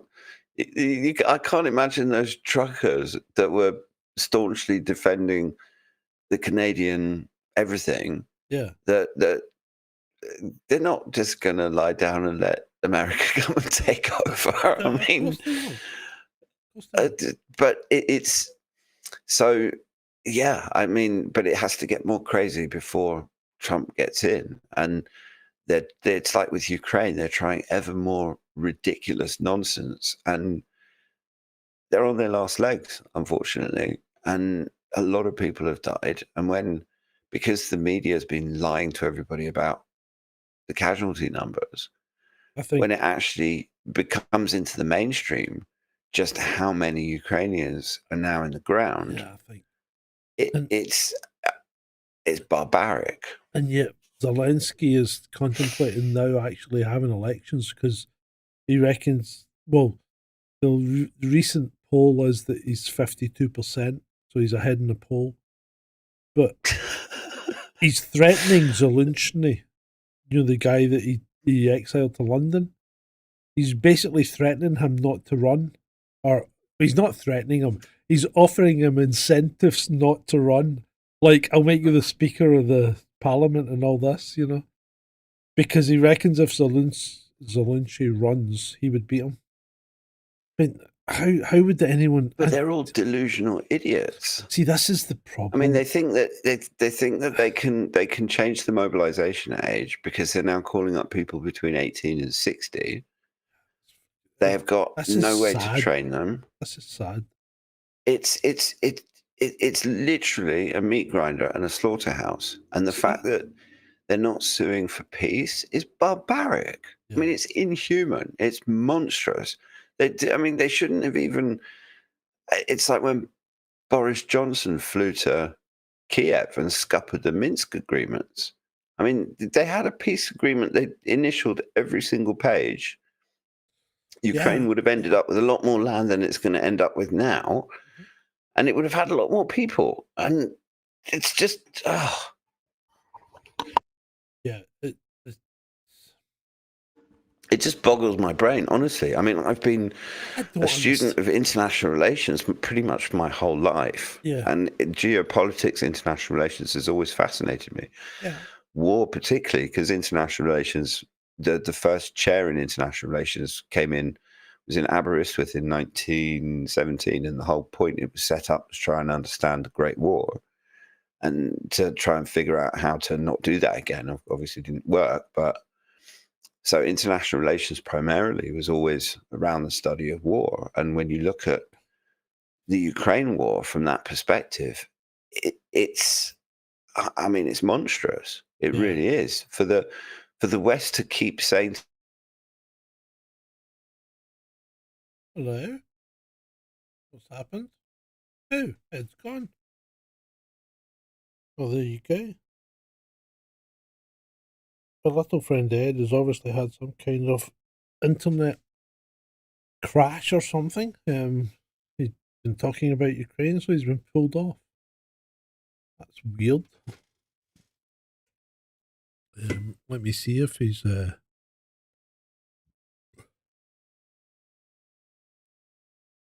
Oh, he's back. He's been back. I thought maybe you've been pulled because you were talking about Ukraine.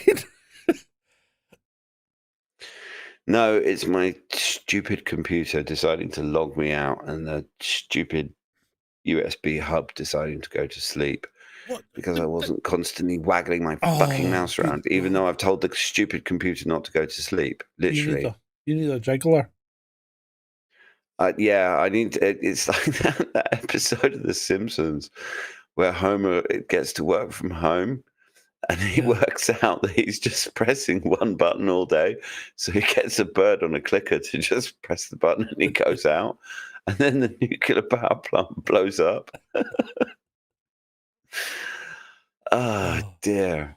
Anyway, what were we ranting about? You were talking about the problem that Ukraine has been destroyed, and Nick Taridis actually says somebody made it clear that they have destroyed the genetic future of Ukraine, and that's true. That they probably have, because if anyone wants a girlfriend, go to Ukraine, because there'll be no men left. Well, the problem is that there's lots of, once the wall's finished, Ukrainian women working in brothels and stuff in the rest of Europe. Yeah. I mean, it's disgusting. It's like there's a brilliant journalist, Diana, surname begins with a P, I think. But Trump gets his wife. No, it's not Ukraine. Is it? No, I don't think Melania Trump's Ukrainian. She's Slavic, though. Where's she from? What was her name? Well, no, because she's Panchenko. That's it, Diana Panchenko.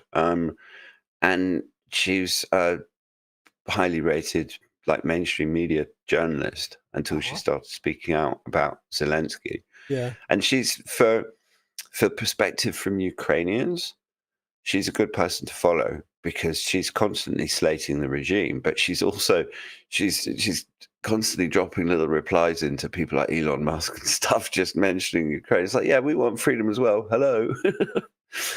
But it's sadistic. It's awful. I mean, you can't fault the bravery of the Ukrainian men that have been fighting, because they've pushed technology forward to start with drone warfare. And if you look at how the military technology has developed over the last 3 years, it's phenomenal. But the problem is, it's all on the other side. Is that the ones that have really been developing have been the Russians, because the Ukrainians have done a bunch of development, but they're just getting blown up now. Because literally the Russians could just blow anything up in Ukraine that they want to. And in the meantime, thanks to Trump pulling out of the INF treaty, we've now got a Reznik. And that's been used once, and they've got loads of them. And they didn't even, I mean, there's nothing in the West that can stop that sort of missile. So things have changed, and we have people bumbling around like it's still the 1990s. So Melania Trump is from Slovenia, part of the former Yugoslavia. That's where she's from. Yeah, and Yugoslavia is another whole rantable subject. But it's now 11:15, so I think we need to call it a night. Yeah, thank you very much for coming on tonight, Ed. I hope it's been you've fun. Enjoyed it. I hope you've enjoyed it. Yes, I did enjoy it. You thought you'd been a bit of a dick at the start, but that's all right. Well, it's me. Come on. I'm not going to apologise for it. It's who I am. I wasn't expecting you to apologise. I was just speaking my piece. And I appreciate the fact that you are an honest man indeed. Cheers, Ed. Cheers, yeah, and to you. And also, I'd like to raise a glass to my friend Mike, who passed away. So if he's up there in heaven, cheers, Mike. To Mike. But yeah, it's been fun, and we've sort of got a whole lot of shit out of our system. I feel like I can go forward for another week. It's very cathartic. Good. I appreciate that. And we've still got an audience, so that's always fun. An audience. We've managed to keep some of them. So thank you very much. And you know what? As always, it's been great for you.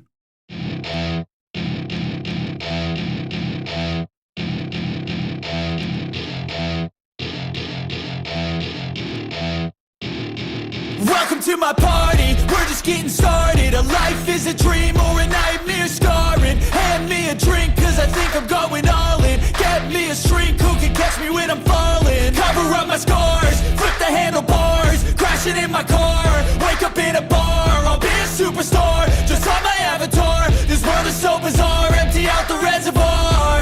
Yeah, I'm taking 6 shots, yeah, straight to the face. And I wanna get lost, I'm sick of this place. Don't know how to stop when I'm feeling this way. So I'm taking 6 shots till I'm feeling okay. I think I'm going crazy, don't think I'll get home safe. So I'm taking 6 shots, all straight to the face. I'm taking 6 shots, are you coming with me? I'm taking 6 shots, yeah, straight to the face. And I wanna get lost, I'm sick of this place. Don't know how to stop when I'm feeling this way. So I'm taking 6 shots till I'm feeling okay. I think I'm going crazy, don't think I'll get home safe. So I'm taking 6 shots, all straight to the face. I'm taking 6 shots, are you coming with me? Sometimes you need to let loose, grab juice, get goose, tattoos, taboos, get screwed. Loosen up, buttercup, all those hate comments will never make you feel enough. We're all adequate graduates, heart full of calluses, but we know calculus. Damn, ain't that fabulous? Can't wait to apply all those mathematicus. But we can't get a job that pays us enough. I'm about to pop off. Fuck you, you're lost. We all know that we never really want a boss. So I'ma do what I want to, something I can't undo. Yeah, I'ma do what I want to, something I can't undo. I'm taking 6 shots, yeah, straight to the face. And I wanna get lost, I'm sick of this place. Don't know how to stop when I'm feeling this way. So I'm taking 6 shots till I'm feeling okay. I think I'm going crazy, don't think I'll get home safe. So I'm taking 6 shots, all straight to the face. I'm taking 6 shots, are you coming with me? I'm taking 6 shots, yeah, straight to the face. And I wanna get lost, I'm sick of this place. Don't